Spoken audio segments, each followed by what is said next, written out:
Good evening, ma'am. Good evening. Good evening, ma'am. Good evening.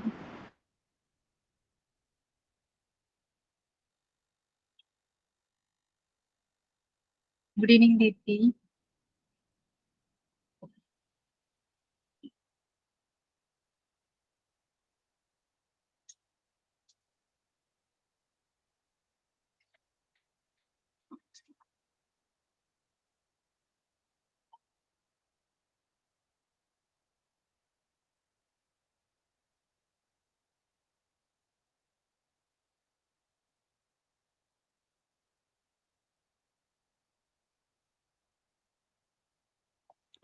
മാം ഈ കൈ കഴുകുന്ന ഇതേ ചാർട്ടിലാണോ ചെയ്യണ്ടേ?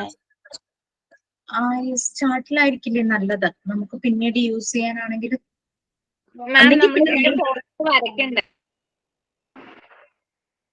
വരയ്ക്കേണ്ടി വരും. ഇമേജ് വരയ്ക്കാൻ പറ്റാത്തവരെ ആരെ കൊണ്ടെങ്കിലും വരപ്പിക്കാൻ പറ്റുവാണെങ്കിൽ നല്ലതാ. ഈ ചാർട്ട് നിങ്ങൾക്ക് നന്നായിട്ട് വരയ്ക്കാം, അവളെ കൊണ്ട് വരപ്പിച്ചാലും മതിയോ? മതി മതി. പിന്നെ ഇത് ചാർട്ട് കീപ്പ് ചെയ്യാൻ ബുദ്ധിമുട്ടാണ്, അത് കീറിപ്പോകും, വളഞ്ഞു പോകും, അങ്ങനെയൊക്കെ ഒരു ഇതുണ്ടെങ്കിൽ ഈ പറയുന്ന പോലെ A4 പേപ്പർ നമുക്കിങ്ങനെ ഡ്രസ്സൊക്കെ വാങ്ങുമ്പോൾ ചെറിയ കട്ടിയുള്ള ഷീറ്റ് കിട്ടില്ലേ, കാർഡ്ബോർഡ് പോലത്തെ ഷീറ്റ് കിട്ടില്ലേ, അല്ലെങ്കിൽ ഏതെങ്കിലും കാർട്ടൂണൊക്കെ വരുന്ന ബോക്സിനകത്ത് A4 പേപ്പറിൽ ഓരോ സ്റ്റെപ്പായിട്ട് വരച്ച് നമ്മൾ ഓരോ ഓർഡറിൽ സ്റ്റെപ്സ് ഉണ്ടല്ലോ, 1 2 3 എന്നുള്ള ഓർഡറിലാണല്ലോ കാണിക്കേണ്ടത്. ആ രീതിയിൽ നിങ്ങൾക്ക് കീപ്പ് ചെയ്യാം. അതാകുമ്പോ കുറച്ചുകൂടെ നന്നായിട്ടിരിക്കുന്ന എനിക്ക് തോന്നുന്നു.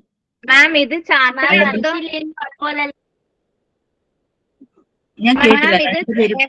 പേപ്പറിലാണോ വരയ്ക്കേണ്ടത് അതോ ചുമ്മാ ചാർട്ടിലാണോ? ചാർട്ടിലെ പറഞ്ഞു, ലിൻഡ പറഞ്ഞത് ഞാൻ കേട്ടു. ഞാനിപ്പോ അത് അഡ്രസ് ചെയ്യാം. വേറൊരു ആരോ കൂടെ പറയണ്ടായിരുന്നു. എന്തായിരുന്നു? ഹലോ ഇല്ല. ഇത് ചാർട്ടിൽ ഞാൻ പറഞ്ഞത് അതാണ്. ചാർട്ടിൽ വരച്ചു കഴിഞ്ഞാൽ നിങ്ങൾക്ക് അത് കീപ്പ് ചെയ്യാൻ ബുദ്ധിമുട്ടാണ്, എപ്പോഴും കൊണ്ടു നടന്നത് കീറിപ്പോകും. അങ്ങനെ ഒരു ടെൻഷൻ, കൺഫ്യൂഷൻ ഉണ്ടെങ്കിൽ ഓരോ സ്റ്റെപ്പ്, അതായത് ഫസ്റ്റ് കൈ കഴുകുമ്പോൾ ഫസ്റ്റ് സ്റ്റെപ്പ് ഏതാണോ അത് ഒരു A4 ഷീറ്റിൽ നല്ലതുപോലെ വരച്ച് ഒരു കാർഡ്ബോർഡിൽ ഒട്ടിക്കുക. അല്ലെങ്കിൽ കേക്ക് ഒക്കെ വാങ്ങിച്ചു കഴിയുമ്പം അതിന്റെ ബോർഡ് കിട്ടില്ലേ, അതൊക്കെ എന്തായാലും വീടുകളിൽ വർഷത്തിലൊരു 3 4 കേക്കൊക്കെ എന്തായാലും ഒക്കെ വാങ്ങും, എന്തെങ്കിലുമൊക്കെ കാരണങ്ങൾ കൊണ്ട്. അല്ലെങ്കിൽ എവിടെന്നെങ്കിലും നിങ്ങൾക്ക് കളക്ട് ചെയ്യാം, അതായാലും മതി. അതിനകത്ത് ഒട്ടിച്ചതിന് ശേഷം നമുക്കിത് അതാവുമ്പോൾ കുറച്ച് കാലം നിൽക്കും. ചാർട്ട് പേപ്പർ ആകുമ്പോൾ നമുക്ക് ചുരുട്ടിയെ വെക്കാൻ പറ്റുള്ളൂ. ക്ലാസ്സിൽ കൊണ്ടുപോകുമ്പോൾ നല്ലപോലെ നിവർത്തി ഹാങ് ചെയ്തിടാൻ പറ്റുന്ന ഭാഗത്തിനൊക്കെ വെക്കണം. ഇങ്ങനെയാകുമ്പോൾ നമുക്ക് ഓരോരോ പീസസ് ആയിട്ട് കൊണ്ടുപോകാം. വേണമെങ്കിൽ ഇങ്ങനെ ചെയ്യാം, മറുപുറമായിട്ട് ബാക്ക് സൈഡും ഫ്രണ്ട് സൈഡും. അപ്പൊ ഒരു ഇതിൽ തന്നെ 2 ഇൻസ്ട്രക്ഷൻസ് വരും. അപ്പൊ 1 ഉം 2 ഉം, ഫസ്റ്റ് സ്റ്റെപ്പും സെക്കൻഡ് സ്റ്റെപ്പും, പിന്നെ 3rd ഉം 4th ഉം, അങ്ങനെ വേണമെങ്കിൽ ഒട്ടിക്കാം.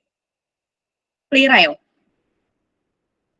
മാം ഈ സെപ്പറേറ്റ് ഒരു ഇത് വായിച്ചിട്ട് റെക്കോർഡിന്റെ പേപ്പർ നല്ല കട്ടിയുള്ള പേപ്പർ ആയിരിക്കുമല്ലോ, അപ്പൊ സെപ്പറേറ്റ് ചാർട്ട് ചെയ്യേണ്ട കാര്യങ്ങള് ഒരു റെക്കോർഡ് വാങ്ങിച്ചാൽ ചെയ്താൽ മതി. അതാകുമ്പോ സൂക്ഷിക്കാൻ എളുപ്പമാണല്ലോ. യെസ്, അത് റെക്കോർഡ് ബുക്കിന്റെ നമ്പർ കൂടണ്ട എന്ന് വിചാരിച്ചാണ് ഞാൻ ചില ആക്ടിവിറ്റീസ് ഇങ്ങനെ ചെയ്യാനായിട്ട് ചാർട്ടോ പോസ്റ്ററോ പ്രിപ്പയർ ചെയ്യാൻ പറയുന്നത്. മനസ്സിലായോ? ക്ലിയർ ആയോ? നമുക്ക് ക്ലാസ്സിൽ ശരിക്കും ആക്ച്വലി നിങ്ങൾക്ക് ക്വസ്റ്റ്യൻ ആൻസർ സെക്ഷനേക്കാളും കൂടുതൽ ആക്ടിവിറ്റീസ് ആണ്. ഈ ആക്ടിവിറ്റീസ് സബ്മിറ്റ് ചെയ്യേണ്ടതാണ്, അതിന് മാർക്കുണ്ട്. അപ്പോ അതുകൊണ്ടാണ് ചില ദിവസങ്ങളിൽ മാത്രം ക്വസ്റ്റ്യൻസ് വരുന്നത്. പക്ഷെ ആക്ടിവിറ്റീസ് എന്തെങ്കിലുമൊക്കെ ആയിട്ട് ദിവസവും ഉണ്ടാകും. ക്വസ്റ്റ്യൻസ് ഇപ്പൊ കഴിഞ്ഞ ദിവസം കുറച്ച് ക്വസ്റ്റ്യൻസ്, ഓരോ യൂണിറ്റിൽ നിന്നും ചിലപ്പോൾ 5 ക്വസ്റ്റ്യൻസ് ചിലപ്പോൾ ഉണ്ടാവും, ചിലപ്പോൾ 10 ക്വസ്റ്റ്യൻസ് ആയിരിക്കും, അത്രേ വരുള്ളൂ. പക്ഷെ ആക്ടിവിറ്റീസ് എല്ലാ ക്ലാസ് കഴിയുമ്പോഴും ആക്ടിവിറ്റീസ് ഉണ്ട്. പിന്നെ ഒരു ആക്ടിവിറ്റി നിങ്ങളെ കൊണ്ട് ചെയ്യിക്കാനുണ്ട്. അത് ആക്ച്വലി ഒരു ക്ലാസ് തുടങ്ങി 2 വീക്സ് കഴിഞ്ഞിട്ട് തുടങ്ങേണ്ടതായിരുന്നു. അപ്പൊ ഞാൻ കുറച്ചുകൂടെ ഒന്ന് ലാംഗ്വേജ്, ആ വേർഡ് പവർ ഒക്കെ ഒന്ന് കറക്റ്റ് ആയതിനു ശേഷം ആക്കാന്ന് വിചാരിച്ചിട്ടായിരുന്നു, എല്ലാവർക്കും ഒരുപോലെ. അതായത് ചിലർക്ക് ഡയറി എഴുതാൻ ഇഷ്ടമുണ്ടാവും, ചിലർക്ക് ഡയറി എഴുതാൻ അത്ര താല്പര്യമില്ല. ഇത് അങ്ങനെയുള്ളൊരു ഡയറി അല്ല, ഡെയിലി ഡയറി എന്ന് പറഞ്ഞൊരു ഇത്. അതിന്റെ ഫോമാറ്റ് ഞാൻ തരും. ഫോമാറ്റ് മോസ്റ്റ് പ്രോബബ്ലി നാളത്തെ ക്ലാസ് റൂമിൽ ചിലപ്പോൾ ഷെയർ ചെയ്യും. അപ്പൊ വേണ്ടതൊരു നോട്ട്ബുക്ക് എടുക്കും, ഇതുപോലത്തെ നോട്ട്ബുക്ക്, ചെറുതാവരുത്. ഈ ഒരു വലുപ്പം കോളേജ് നോട്ട്ബുക്ക്, ഒത്തിരി ലെങ്ത്തും അല്ല, ഇങ്ങനെയുള്ള A4-നേക്കാളും ചെറുതായിട്ടുള്ള കോളേജ് നോട്ട്ബുക്ക് എടുക്കുക. A4 ഇത്രയും വരും കേട്ടോ. A4 ഇതാണെങ്കിൽ നോട്ട്ബുക്ക് ഇതട്ടോ. A4 കുറച്ചുകൂടെ വരും. അപ്പൊ ആ ഒരു ലെങ്തിലുള്ള നോട്ട്ബുക്ക് 120 പേജസോ അല്ലെങ്കിൽ അത്രയെന്ന് വെച്ചാ എടുക്കുക. എന്നിട്ട് ഡെയിലി ഡയറി, അത് ക്ലാസ് ഉള്ള ദിവസം എന്തായാലും വേണം, നിർബന്ധമായിട്ടും വേണം. സാറ്റർഡേ സൺഡേ ക്ലാസ് ഇല്ല, അന്നും എഴുതാൻ പറ്റിയാൽ നല്ലതായിരിക്കും. കാരണം ചില questions something related with class ആണ്. അതുകൊണ്ടാണ് സാറ്റർഡേ സൺഡേ ഞാൻ അത്ര ഇമ്പോർട്ടൻസ് പറയാത്തത്. ആ ഫോമാറ്റ് എന്തൊക്കെയാണ് എഴുതേണ്ടത് എന്നുള്ള ഫോമാറ്റ് ഞാൻ അതിൽ പറയും. നിങ്ങൾ എഴുതുന്ന കാര്യങ്ങൾക്ക്, നിങ്ങൾ ചെയ്ത കാര്യങ്ങൾക്ക് ഒരു മാർക്കും അതിനകത്ത് ഇടേണ്ടതായിട്ടുണ്ട്. ഓക്കെ, ഞാൻ ആ ഫോർമാറ്റ് നാളത്തെ ക്ലാസ് റൂമിൽ തന്നെ ഷെയർ ചെയ്യാനായിട്ട് എന്താന്ന് വെച്ചാൽ ചെയ്യാം. ഓക്കെ, അപ്പൊ നമ്മളുടെ പ്രെയർ നീണ്ടു പോയി. പ്രെയർ ആരാ ഇന്ന് റെഡി ചെയ്യാം? ജ്യോതി അല്ലേ? Yes ma'am.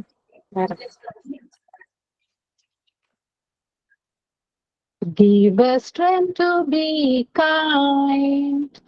Let us learn new things every day. Heal us all from the past. Keep us all protected in your arms. Provide us with the gifts that help us to grow. Continue to support us in difficult times. Thank you for helping us in all that we do.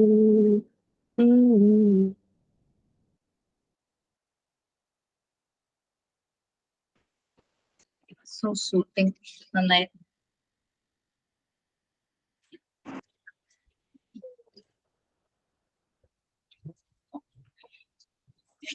നമ്മള് കഴിഞ്ഞ ക്ലാസ്സിൽ നമ്മള് first aid ഒന്നുകൂടെ ഒന്ന് precise ആയിട്ട് പറഞ്ഞാൽ physical first aid അല്ലെ, അതായത് നമ്മളുടെ ഫിസിക്കിന് എന്തെങ്കിലും ഇഞ്ചുറീസ് ഇന്റേണലിയോ എക്സ്റ്റേണലിയോ ഒക്കെ സംഭവിച്ചാൽ, അല്ലെങ്കിൽ വേറെ ഏതെങ്കിലും രീതിയിലുള്ള വീക്ക്നെസ് നമ്മളുടെ ബോഡിക്ക് സംഭവിച്ചാൽ, അല്ലെങ്കിൽ ആരുടെ ബോഡിക്ക് എങ്ങനെ സംഭവിച്ചാൽ എങ്ങനെ ഫസ്റ്റ് എയ്ഡ് പ്രൊവൈഡ് ചെയ്യണം. അപ്പൊ ഈ വെക്കേഷനിൽ നിങ്ങൾക്ക് നല്ല രീതിയിൽ ആ ഫസ്റ്റ് എയ്ഡിനെ കുറിച്ചുള്ള ട്രെയിനിങ് കിട്ടാനായിട്ടുള്ള പല ഓപ്ഷൻസും ഉണ്ട്. നിങ്ങൾ താമസിക്കുന്ന റെസിഡൻസ് അസോസിയേഷനിലോ അല്ലെങ്കിൽ അംഗൻവാടികളിലാണെങ്കിലും ഒന്ന് ചെന്ന് പറഞ്ഞു കഴിഞ്ഞാൽ ചിലപ്പോൾ അവരൊരു ക്ലാസ്സസ് ഒക്കെ അറേഞ്ച് ചെയ്ത് തരും. അപ്പൊ നമുക്കൊരു പ്രാക്ടീസ് ആയിരിക്കും അത് ചെയ്യാം. പക്ഷെ നമ്മൾ ഇനി കൂടുതൽ കോൺസെൻട്രേറ്റ് ചെയ്യാൻ പോകുന്നത്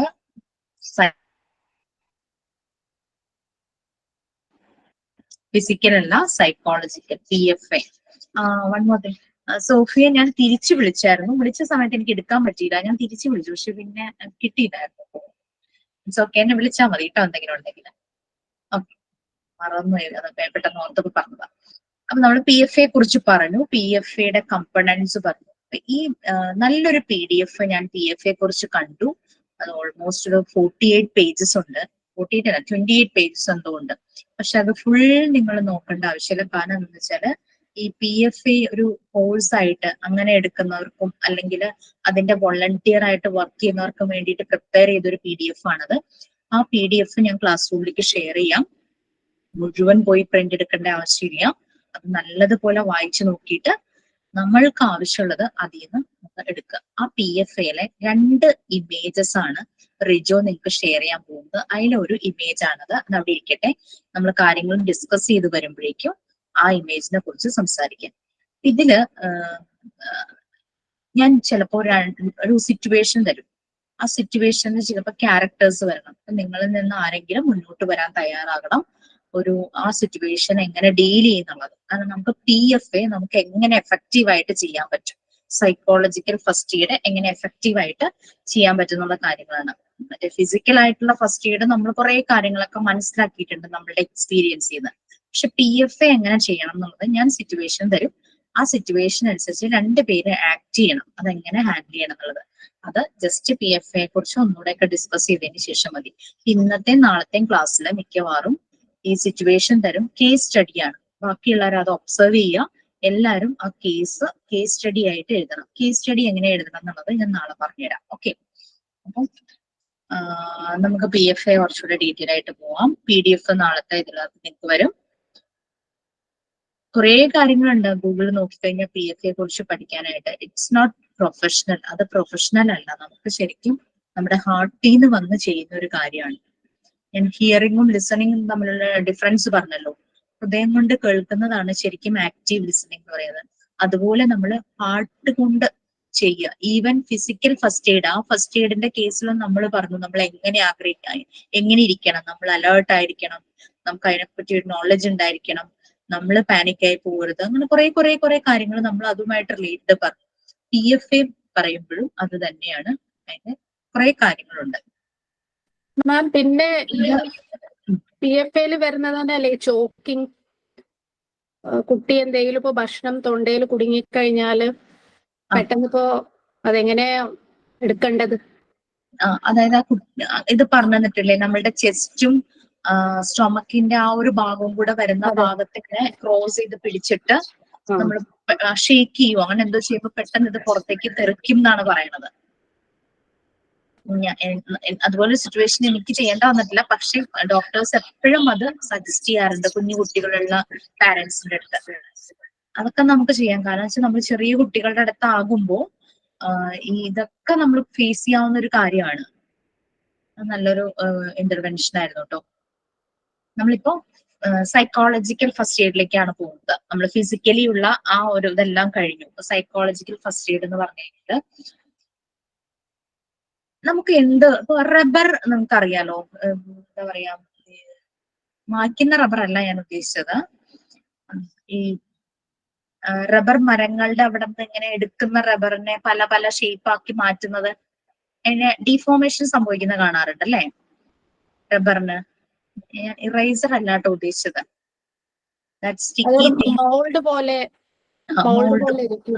യെസ്, അതെ. അപ്പൊ അതിനെ നമുക്ക് പല പല ഷേപ്പ് ആക്കാം. അതിനെ തിരിച്ച് അതേ ആദ്യം ഏത് ഫോമിലാണോ ഇരുന്നത് ആ ഒരു ഫോമിലേക്ക് മാറ്റാം. ശരിക്കും PFAയുടെ ഉദ്ദേശം അത് തന്നെയാണ്. നോർമലായി ഇരുന്ന ഒരു മനുഷ്യൻ, അതായത് ഭയങ്കര ഹാപ്പി ആയിട്ടിരുന്നു, പ്രോബ്ലംസ് ഒന്നും ഇല്ലാതിരുന്ന ഒരു വ്യക്തിക്ക് പെട്ടെന്ന് ഒരു ഡിസ്ട്രസ് വരുന്നു, ഒരു ഷോക്കിംഗ് ഇൻസിഡന്റ് സംഭവിക്കുന്നു അയാളുടെ ലൈഫില്. പെട്ടെന്ന് അയാൾ ആകെ നിരാശയിലേക്കോ ഡിപ്രഷനിലേക്കോ അല്ലെങ്കിൽ എന്തെങ്കിലും സങ്കടകരമായ അവസ്ഥയിലേക്ക് പോകുമ്പോൾ അയാളെ തിരിച്ച് പഴയ ഫോമിലേക്കാക്കി മാറ്റാനാണ് PFA. ക്ലിയർ ആയോ? നമുക്കൊരു മുറിവ് വന്നു, നമ്മൾ അതിനകത്ത് മരുന്ന് വെച്ചു, പഴയ പോലെ നമ്മുടെ സ്കിന്നാക്കാൻ, അതിനെ ഉണക്കാൻ വേണ്ടിയിട്ടാണ് നമ്മൾ ആ മെഡിസിൻ അവിടെ അപ്ലൈ ചെയ്യുന്നത് അല്ലെ. ഒരു ഫസ്റ്റ് എയ്ഡ് കൊടുക്കുന്ന അതിനാണ്, ആളെ പൂർവ്വസ്ഥിതിയിലേക്ക് ആക്കാൻ. റിസൈലൻസ് എന്നാണ് അതിന് പറയുന്നത്. അപ്പൊ ഇവിടെ ആ വ്യക്തിയുടെ മനസ്സിനെ, ഇവിടെ മൈൻഡാണ്, മൈൻഡിനെ പൂർവ്വസ്ഥിതിയിലേക്ക്, ആ ഡീഫോർമേഷൻ സംഭവിച്ചതിനെ പഴയ അവസ്ഥയിലേക്ക് കൊണ്ടുവരാനാണ് നമ്മൾ PFA ഇന്റർവ്യൂ ചെയ്യുന്നത്. ആ ഒരു കാര്യം നിങ്ങൾക്ക് മനസ്സിലായെന്ന് ഞാൻ വിചാരിക്കുന്നു. ക്ലിയർ ആയോ? അതായത് സ്ട്രെസ്സിനെ റെഡ്യൂസ് ചെയ്യും. PFAയുടെ ഒബ്ജക്റ്റീവ് എന്ന് പറയുന്നത്, PFA സൈക്കോളജിക്കൽ ഫസ്റ്റ് എയ്ഡ് ആണ്, ഫിസിക്കൽ അല്ല ഇവിടെ പറയുന്നത്. അതിന്റെ ഒബ്ജക്റ്റീവ് എന്ന് പറഞ്ഞാൽ ടു റെഡ്യൂസ് സ്ട്രെസ് വരുവാണെങ്കിൽ അതിനെ റെഡ്യൂസ് ചെയ്യുന്നു.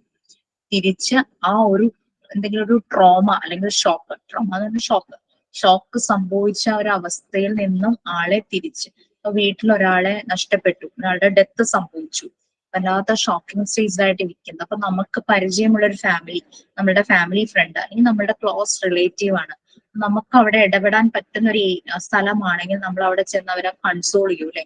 ചിലപ്പോൾ അവർക്കൊന്ന് പൊട്ടിക്കരഞ്ഞാൽ മതി, അപ്പൊ അതിനുള്ളൊരു സ്പേസ് അവർക്ക് കൊടുത്തു കഴിയുമ്പോൾ അവർക്ക് അവിടെ ആശ്വാസമായി. അല്ലെങ്കിൽ അവർക്ക് ആ വിഷമങ്ങൾ മുഴുവനും നമ്മളോട് ഷെയർ ചെയ്യുമ്പോൾ കേട്ടാൽ മതി, അതായിരിക്കും. അപ്പം അവർക്ക് എന്താണോ അവരുടെ ആ ഒരു നീഡ്, ആ ഒരു സമയത്ത്, ആ ഒരു ട്രോമയില് അങ്ങനത്തെ ഒരു സങ്കടകരമായ അവസ്ഥ സംഭവിക്കുമ്പോൾ അവർക്ക് എന്താണോ അവർക്ക് അപ്പോ അവരെന്ത് ചെയ്യുമ്പോഴാണ് അവർക്ക് കംഫർട്ടബിൾ ആവുന്നതെന്ന് നമ്മൾ മനസ്സിലാക്കിയത്. PFAക്ക് ചെല്ലുന്ന ആൾക്ക് മനസ്സിലാക്കി അതിനുള്ളൊരു സ്പേസ് ആ വ്യക്തിക്ക് കൊടുത്തു കഴിയുമ്പോഴേക്കും അവിടെ കറക്റ്റ് ആ ഹ്യൂമൻ സ്ട്രെസ് കുറയുന്നു, പഴയ രീതിയിലേക്ക് മാറുന്നു. അത് നിങ്ങൾ എക്സ്പീരിയൻസ് ചെയ്തിട്ടുണ്ടാകണം. ഇത് തന്നെ കുട്ടികൾക്കും സംഭവിക്കാം, അഡൾട്ട്സിനും സംഭവിക്കാം, പ്രായമായ ആൾക്കാർക്കും സംഭവിക്കാം. PFA നമ്മള് സ്കൂളിലാണ് പഠിപ്പിക്കാൻ പോകുന്നത്, കുട്ടികളിൽ മാത്രം എന്നല്ല. നമുക്കിത് എല്ലാവരിലും, നമ്മളുടെ ചുറ്റുമുള്ള കമ്മ്യൂണിറ്റിയിൽ, നമ്മുടെ ഫാമിലിയിൽ, നമ്മുടെ ഫ്രണ്ട്സ് സർക്കിളിൽ, നമ്മളുടെ കമ്മ്യൂണിറ്റിയിലെല്ലാം നമുക്ക് PFA ചെയ്യാൻ പറ്റുമെങ്കിൽ അത് ഏറ്റവും വലിയൊരു സർവീസ് തന്നെയായിരിക്കും. എന്തൊരു എമർജൻസി സിറ്റുവേഷൻ, പേഴ്സണൽ ക്രൈസിസ്, ചിലപ്പോൾ പെട്ടെന്നൊരു ഹെൽത്ത് ഇഷ്യൂ വന്നു, അയാൾക്കത് താങ്ങാൻ പറ്റുന്നില്ല, ഹെൽത്ത് ഇഷ്യൂ, ഭയങ്കര ടെൻഷനാവും. ചില ആൾക്കാർ എന്തെങ്കിലും ഒരു കണ്ടിന്യൂസ് ആയിട്ട് തലവേദന വരുന്നു, അവർക്ക് ടെൻഷനാവും എന്തോ മാരക അസുഖമാണെന്ന്. നമ്മൾക്ക് അവിടെ ഇടപെടാം. നമുക്ക് എന്നിട്ട് ഇപ്പം ഒരു തലവേദന വരുമ്പോൾ നമുക്ക് ഒരു പക്ഷെ അതിന്റെ കറക്റ്റ് ഡയഗ്നോസിസ് നമുക്ക് അറിയില്ലായിരിക്കും. പക്ഷെ അയാളെ നമുക്ക് ഗൈഡ് ചെയ്യാം. ആരെ കാണണം, ഏത് ക്ലിനീഷ്യനെ, ഏത് ഡോക്ടറെ കാണണം, അങ്ങനെയുള്ള കാര്യങ്ങൾ ഗൈഡ് ചെയ്യാം. നമ്മുടെ ഇന്റർവെൻഷൻ അതാണ്. ഇത് നത്തിങ് പ്രൊഫഷണൽ കേട്ടോ, ഇത് പ്രൊഫഷണൽ അല്ല. അതായത് PFAയും കൗൺസിലിംഗും തമ്മിൽ വ്യത്യാസമുണ്ട്. Counselling means it is A professional intervention ആണ് കൗൺസിലിംഗ് എന്ന് പറയുന്നത്. അപ്പോൾ PFAയും കൗൺസിലിംഗ് തമ്മിൽ ഡിഫറൻസ് എന്നാണ്. കൗൺസിലിങ്ങിന് ചില സ്റ്റെപ്സ് ഉണ്ട്. മുമ്പിൽ വരുന്ന ക്ലയന്റ് എന്നാ പറയുന്നത്, ക്ലയന്റ് എങ്ങനെയാണോ അതിനനുസരിച്ച് കൗൺസിലിംഗ് ചെയ്യുന്നതിന് സ്റ്റെപ്സ് ഉണ്ട്. ഒരു പ്രൊഫഷണൽ ഇതാണ്, നമ്മളത് കോഴ്സ് പോയി പഠിച്ച് അത് നമ്മൾ പലയിടങ്ങളിൽ പ്രാക്ടീസ് ചെയ്ത് കഴിയുമ്പോഴാണ് നമുക്കത് ചെയ്യാനായിട്ട് പറ്റുള്ളൂ കൗൺസിലിംഗ്. പക്ഷെ PFAയും കൗൺസിലിംഗും രണ്ടാണ്.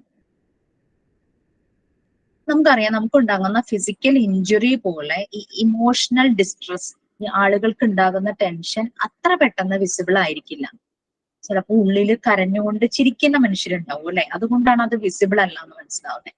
പക്ഷെ വളരെ അടുത്ത ഒരാൾക്ക് പെട്ടെന്ന് മനസ്സിലാവും ഈ വ്യക്തിക്ക് എന്തോ ഒരു പ്രോബ്ലം ഉണ്ടെന്ന്. കാരണം അതിന്റെ കുറേ റിയാക്ഷൻസ് ഇപ്പം ദൂരെയുള്ള ഒരാൾക്ക് ഒരു പക്ഷെ മനസ്സിലായെന്ന് വരില്ല. പക്ഷെ ക്ലോസ്ഡ് ആയിട്ടുള്ള ഒരാൾക്ക് ഇയാൾ എന്തെങ്കിലും ഡിസ്ട്രസ്സിലാണോ, ടെൻഷനിലാണോ, യെസ് ട്രോമയിലാണെന്ന് മനസ്സിലാകും. എങ്ങനെയാ മനസ്സിലാകണേ? നിങ്ങൾക്ക് എങ്ങനെ മനസ്സിലാകും ഒരാള് ഒരു എന്തോ ഒരു സങ്കടത്തിലാണ് അല്ലെങ്കിൽ ടെൻഷനിലാണെന്ന് എങ്ങനെ മനസ്സിലാവും? എന്തൊക്കെ സൈൻസ് ആയിരിക്കും അയാളിൽ നിന്ന് എന്തെല്ലാം നോക്കിയാൽ അറിയാം ശരിക്കും. പിന്നെ അധികം ഒറ്റയ്ക്ക് ഇരിക്കുക, പിന്നെ വേറെ ആലോചന ചിന്തയിലോട്ടൊക്കെ പോവാ, അധികം ചിലപ്പോ സംസാരിക്കാതിരിക്കുക അല്ലെ. പിന്നെ നമ്മുടെ വീട്ടിൽ തന്നെയുള്ള വ്യക്തിയാണെങ്കിൽ, അല്ലെങ്കിൽ നമുക്ക് അറിയാവുന്ന ഒരാൾ തന്നെയാണെങ്കിൽ ഉറക്കക്കുറവ് ഒരു ഭയങ്കര ഒരു സൈനാണ് അതിന്റെ. കൺഫ്യൂഷൻ, ഫിയർ, സ്ലീപ്പ് പ്രോബ്ലംസ്, പിന്നെ ആങ്സൈറ്റി ഉണ്ടാവും. ചിലപ്പോ ദേഷ്യപ്പെടും, നമ്മൾ പ്രതീക്ഷിക്കില്ല അയാളെ ദേഷ്യപ്പെടുന്ന, അങ്ങനെ ദേഷ്യപ്പെടാം. പിന്നെ ചില സമയത്ത് ഉൾവലിഞ്ഞൊരു പ്രകൃതം, വിത്ഡ്രോവൽ സിംറ്റംസ് കാണിക്കാം. പിന്നെ ചിലപ്പോ മൂഡ് ഔട്ട് ആയിട്ടിരിക്കും. പിന്നെ റിലീജിയസ് ആയിട്ടുള്ള ഒരു ആളാണെന്ന് വിചാരിക്കാം. അപ്പൊ അയാളുടെ ഒരു ഹാബിറ്റ് അല്ലെങ്കിൽ ദിവസവുമുള്ള റൊട്ടീൻ നമുക്കറിയാം. ചിലപ്പോൾ മേ ബി ഇപ്പൊ പള്ളിയിൽ പോകുന്ന ആളാണെങ്കിൽ ആ ഒരു ടൈമിൽ പള്ളിയിൽ പോകുന്നുണ്ടാവും. അതിലെല്ലാം ഒരു വ്യത്യാസം കാണുക. അങ്ങനെ ഡെയിലി ചെയ്യുന്ന ആക്ടിവിറ്റീസിൽ, അതിപ്പോ എന്ത് റിലേറ്റഡ് ആണെങ്കിലും, ഫുഡ് ഹാബിറ്റ്സിലാണെങ്കിലും റിലീജിയസ് ആയിട്ടുള്ള അതിലാണെങ്കിലും, ചിലപ്പോൾ കുളിക്കുന്ന കാര്യങ്ങൾ, അങ്ങനെ സെൽഫ് കെയർ അതിന്റെയൊക്കെ കാര്യത്തിലൊക്കെ എൻറ്റയർലി ഡിഫറൻസ് കാണുമ്പോൾ നമുക്ക് മനസ്സിലാവും ആൾക്ക് എന്തോ ടെൻഷൻ ഉണ്ടെന്ന്. അപ്പൊ PFA ചെയ്യാൻ എനിക്ക് തോന്നുന്നു നിങ്ങളെല്ലാവരും റെഡി ആയിട്ടുള്ളവർ തന്നെയാണെന്ന് തോന്നുന്നു. പലപ്പോഴും അങ്ങനെയുള്ള ഇന്റർവെൻഷൻസ് നടത്തിയവരുണ്ടാകും. നമ്മുടെ നസീമ കഴിഞ്ഞ ദിവസം ഒരു കഥ പറയണ്ടായില്ലേ, ഒരു അമ്മയുടെ കഥ. ഓക്കെ, അപ്പൊ ഇതിന്റെ നമുക്ക് PFAയുടെ ഗോൾസ് നിങ്ങൾക്ക് തോന്നുന്നത് എന്തൊക്കെയാണ് PFAയുടെ എയിംസ് അല്ലെങ്കിൽ ഒബ്ജക്റ്റീവ് ഗോൾസ്? എന്ത് റിസൾട്ട് കിട്ടണം PFA ചെയ്തു കഴിഞ്ഞാൽ? ഇപ്പൊ നമുക്കറിയാം, ഫസ്റ്റ് എയ്ഡ്, മുറിവിന് മരുന്ന് പുരട്ടി, നമുക്കറിയാം ആ മരുന്ന് കൊണ്ട് അത് ഉണങ്ങി പൂർവ്വസ്ഥിതിയിലാകും. ഓക്കെ, മനസ്സിലായി. ഒരു വൂണ്ട് ഉണ്ടായി, നമ്മൾ അതിന് അല്ലെങ്കിൽ ചെറുതായിട്ട് പൊള്ളി, നമ്മൾ മരുന്ന് വെച്ചു, നമുക്ക് അത് പഴയ ഇതിലേക്ക് ആകും നമുക്കറിയാം. അതുപോലെ PFA ചെയ്താൽ എന്ത് റിസൾട്ട് കിട്ടണം എന്നാണ് നിങ്ങൾക്ക് തോന്നുന്നത്?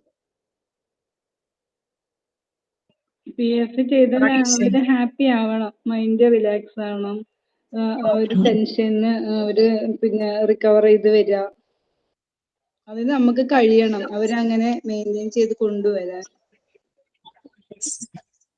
പലപ്പോഴും ഈ ഡിസ്ട്രസ്സിലേക്ക് പോകുന്നവർക്ക് സെക്യൂർ ഫീലിംഗ് ഉണ്ടാവില്ല, അവര് സേഫ് ആണെന്ന് തോന്നില്ല, അവർക്ക് ഒട്ടും കംഫർട്ട്, ഒരു ഡിസ്കംഫർട്ട് ആയിരിക്കും ഭയങ്കരമായിട്ട്. അപ്പൊ നമ്മളുടെ ലക്ഷ്യം എന്താ? അവര് സേഫ് ആണെന്ന് ഫീൽ ചെയ്യിക്കണം, അവര് സെക്യൂർ ആണെന്ന് ഫീൽ ചെയ്യിക്കണം, അവർക്ക് കംഫർട്ട് ആയിട്ട് ഒരു ഫീല് വരണം അവർക്ക്. പിന്നെ അവര് ഭയങ്കര സമാധാനം അവർക്ക്. പിന്നെ ചിലപ്പോ ഇങ്ങനെ ഈ ഡിസ്ട്രസ്സിലേക്ക് പോകുന്നവർക്ക് ഭയങ്കര നിരാശയായിരിക്കും, ഡെസ്പെയർ ഒക്കെ ആയിരിക്കും. അവർക്കൊരു ഇതിനായിട്ട് ഒരുപാട് പേര് കൗൺസിലിങ്ങിനൊക്കെ പോകുന്നുണ്ട് മാം. ഒരുപാട് പേര് കൗൺസിലിങ്ങിനൊക്കെ പോകുന്നുണ്ട്. എവിടെയാണ്? ഇത് മൂവാറ്റുപുഴ സൈഡ് അത് ഞാൻ ഒരുപാട് കണ്ടിട്ടുണ്ട്. ഒരുപാട് പേര് ഈ സംഭവമൊക്കെ വീട്ടിൽ എന്തെങ്കിലും പ്രശ്നമൊക്കെ അങ്ങനെ വരുമ്പോ വീട്ടുകാരൊക്കെ ആയിട്ട് പ്രശ്നമൊക്കെ വരുമ്പോ ഒരുപാട് പേര് കൗൺസിലിങ്ങിനൊക്കെ പോകുന്നത് ഞാൻ കണ്ടിട്ടുണ്ട്. ഇഷ്ടം പോലെ കണ്ടിട്ടുണ്ട്. ഞാൻ അവിടെ വർക്ക് ചെയ്യുന്ന ഒരാളാ. ഞാനൊരു ഫ്രീലാൻസ് കൗൺസിലർ ആട്ടോ. ഓക്കെ. സോ പിന്നെ പ്രതീക്ഷയൊക്കെ പോയിട്ടുണ്ടാവും. അപ്പൊ അവർക്ക് വേണ്ടുന്ന ഹോപ്പ്, അവരുടെ പ്രതീക്ഷ തിരിച്ചു കൊണ്ടുവരിക. കാരണം വെച്ചാൽ ചിലപ്പോ ഒരു പഠിക്കുന്ന ഒരു സ്റ്റുഡന്റ് ആണെങ്കിലും പഠിത്തത്തിലൊക്കെ അങ്ങ് താന്നു പോയിട്ടുണ്ടെങ്കിൽ തിരിച്ചവനെ പഠിക്കണം, അടുത്ത സ്റ്റെപ്പ് ഹയർ സ്റ്റഡീസിന് പോകണമെങ്കിൽ അങ്ങനെ, അല്ലെങ്കിൽ ജോലിയാണെങ്കിൽ അങ്ങനെ, ആ ഒരു ഹോപ്പ് എല്ലാം അവനിലേക്ക് തിരിച്ചു കൊണ്ടുവരാം. ഇതൊക്കെയാണ് PFAയുടെ ഗോൾസ് എന്ന് പറയുന്നത്. അപ്പം ബേസിക് നീഡ്സ് എല്ലാം മനസ്സിലാക്കുന്നത് ഒരു ഹ്യൂമൻ ബീയിങ് എന്ന് പറയുമ്പോൾ എന്തായാലും ഒരു ലക്ഷ്യബോധത്തോടെ ഒരു ഫോക്കസിൽ തന്നെ മുന്നോട്ട് ലൈഫ് കൊണ്ടുപോകണം അല്ലെ. അപ്പൊ അതുകൊണ്ട് ആ രീതിയിൽ അയാൾക്ക് വരുന്ന സ്ട്രെസ് എല്ലാം റിഡ്യൂസ് ചെയ്ത് അയാളെ തിരിച്ച് അയാളുടെ ബേസിക് നീഡ്സ് മനസ്സിലാക്കുക, അയാളെ കൂടുതൽ കംഫർട്ട് ആക്കുക. ഇതൊക്കെയാണ് PFAയുടെ ഉദ്ദേശം. പിന്നെ സംടൈംസ് നമുക്ക് ചിലരോട് സംസാരിക്കുമ്പോൾ നമുക്ക് മനസ്സിലാകും നമ്മളുടെ ഇന്റർവെൻഷൻ പോരാ, കുറച്ചും കൂടെ അയാൾക്ക് ചില കാര്യങ്ങളിൽ ഒരു അഡ്രസ് ചെയ്യേണ്ടതുണ്ട്. അങ്ങനെ വരുമ്പോൾ നമുക്ക് പ്രൊഫഷണൽസിന്റെ ഹെൽപ്പ് ചോദിക്കാം, അല്ലെങ്കിൽ അയാളെ ഗൈഡ് ചെയ്യാം. ഇങ്ങനെ ഒരിടത്ത് പോകും, അല്ലെങ്കിൽ ചിലപ്പോ സൈക്യാട്രി ഡോക്ടറെ കാണേണ്ട കേസസ് ഒക്കെ വരാം. അപ്പൊ അങ്ങനെയുള്ള മെന്റൽ ഹെൽത്ത് ട്രീറ്റ്മെന്റ് അതിൽ ഒരു തെറ്റുമില്ല കേട്ടോ. കാരണം എന്താ വെച്ചാൽ നമ്മുടെ ശരീരം, നമ്മൾ ആദ്യമേ പറഞ്ഞല്ലോ, നമ്മുടെ ഫിസിക്കൽ ഹെൽത്ത് പോലെ തന്നെയാണ് മെന്റൽ ഹെൽത്ത്. ഒത്തിരി സ്ട്രെസ്സോട് കൂടിയാണ് കളിക്കാര്, ക്രിക്കറ്റ് ആണെങ്കിലും ഫുട്ബോൾ ആണെങ്കിലും കളിക്കളത്തിലേക്ക് ഇറങ്ങുന്നത്. അപ്പൊ അവർ അതിനു മുമ്പ് ജസ്റ്റ് ഒരു കൗൺസിലറെ കണ്ടിട്ട് കംപ്ലീറ്റ് വെന്റിലേറ്റ് ചെയ്യും. അവരുടെ ടെൻഷൻ മുഴുവൻ പുറത്തേക്ക് കളഞ്ഞിട്ടായിരിക്കും അവർ കാരണം അവർക്ക് ഫോക്കസ് ചെയ്യാൻ പറ്റില്ല. അത് അത്രയും സ്ട്രെസ്സിലായിരിക്കും അവർ ഇറങ്ങുന്നത്. അപ്പൊ അതൊക്കെ ഇപ്പൊ കോമൺ ആണ്. ശരീരത്തിന് ഒരു അസുഖം വരുന്ന പോലെ തന്നെ മനസ്സിന്റെ അസുഖം നമ്മൾ ട്രീറ്റ് ചെയ്യും, അത്രേ ഉള്ളൂ. ഓക്കെ. അപ്പൊ ഇത് children, adolescent, adult, elders, families and communities എല്ലാവർക്കും ഇത് ആവശ്യമാണ്. ആരാണോ ഈ ഒരു, കാരണം ഈ ട്രോമ ആർക്കും വരാലോ. കുട്ടികളിൽ ഒരു രീതിയിലായിരിക്കും ബാധിക്കുന്നത്, എൽഡേഴ്സിൽ ഒരു രീതിയിലായിരിക്കും ബാധിക്കുക, ഫാമിലീസ്, ചില സമയത്ത് കുട്ടികളെ നഷ്ടപ്പെടുന്ന പാരന്റ്സ്, ചിലപ്പോൾ പാരന്റ്സിന് നഷ്ടപ്പെടുന്ന കുട്ടികൾ, അല്ലെങ്കിൽ സിബ്ലിങ്സിന് നഷ്ടപ്പെടുന്ന കുട്ടികൾ, അങ്ങനെ അല്ലെങ്കിൽ ഗ്രാൻഡ് പാരന്റ്സുമായിട്ട് ഭയങ്കര അറ്റാച്ച്ഡ് ആയിരിക്കും, അവരെ നഷ്ടപ്പെട്ടു പോകും. അങ്ങനെയാണ് പല രീതിയിലും ട്രോമയിൽ പല വരുന്ന ആൾക്കാർ. പിന്നെ അത് അല്ലെങ്കിൽ വേറെ ഏതെങ്കിലും രീതിയിലുള്ള നാച്ചുറൽ കലാമിറ്റീസ് വരുമ്പോഴുള്ള ഡിസ്ട്രെസ്, അങ്ങനെ എന്തും സംഭവിക്കാം. അവിടെയെല്ലാം PFA ഒരു സപ്പോർട്ട് സർവീസ് പ്രൊവൈഡേഴ്സ് ആയിട്ട് തന്നെ നമ്മൾ PFA പ്രൊവൈഡ് ചെയ്യാനായിട്ട് നിൽക്കണം. ഓക്കെ.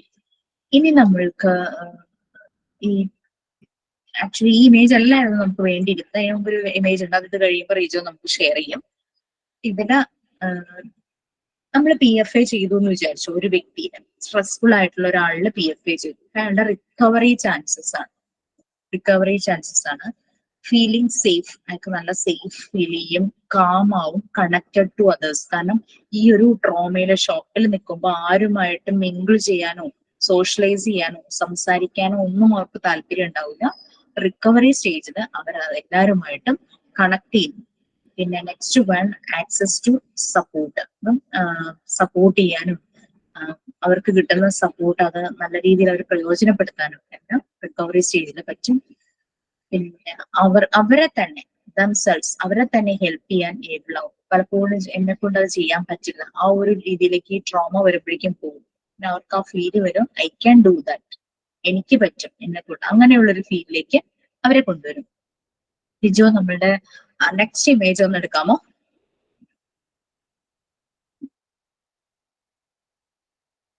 ലിജു കേൾക്കാമോ? നെക്സ്റ്റ് ഇമേജ് ഒന്ന് എടുക്കാമോ? എടുക്കട്ടെ.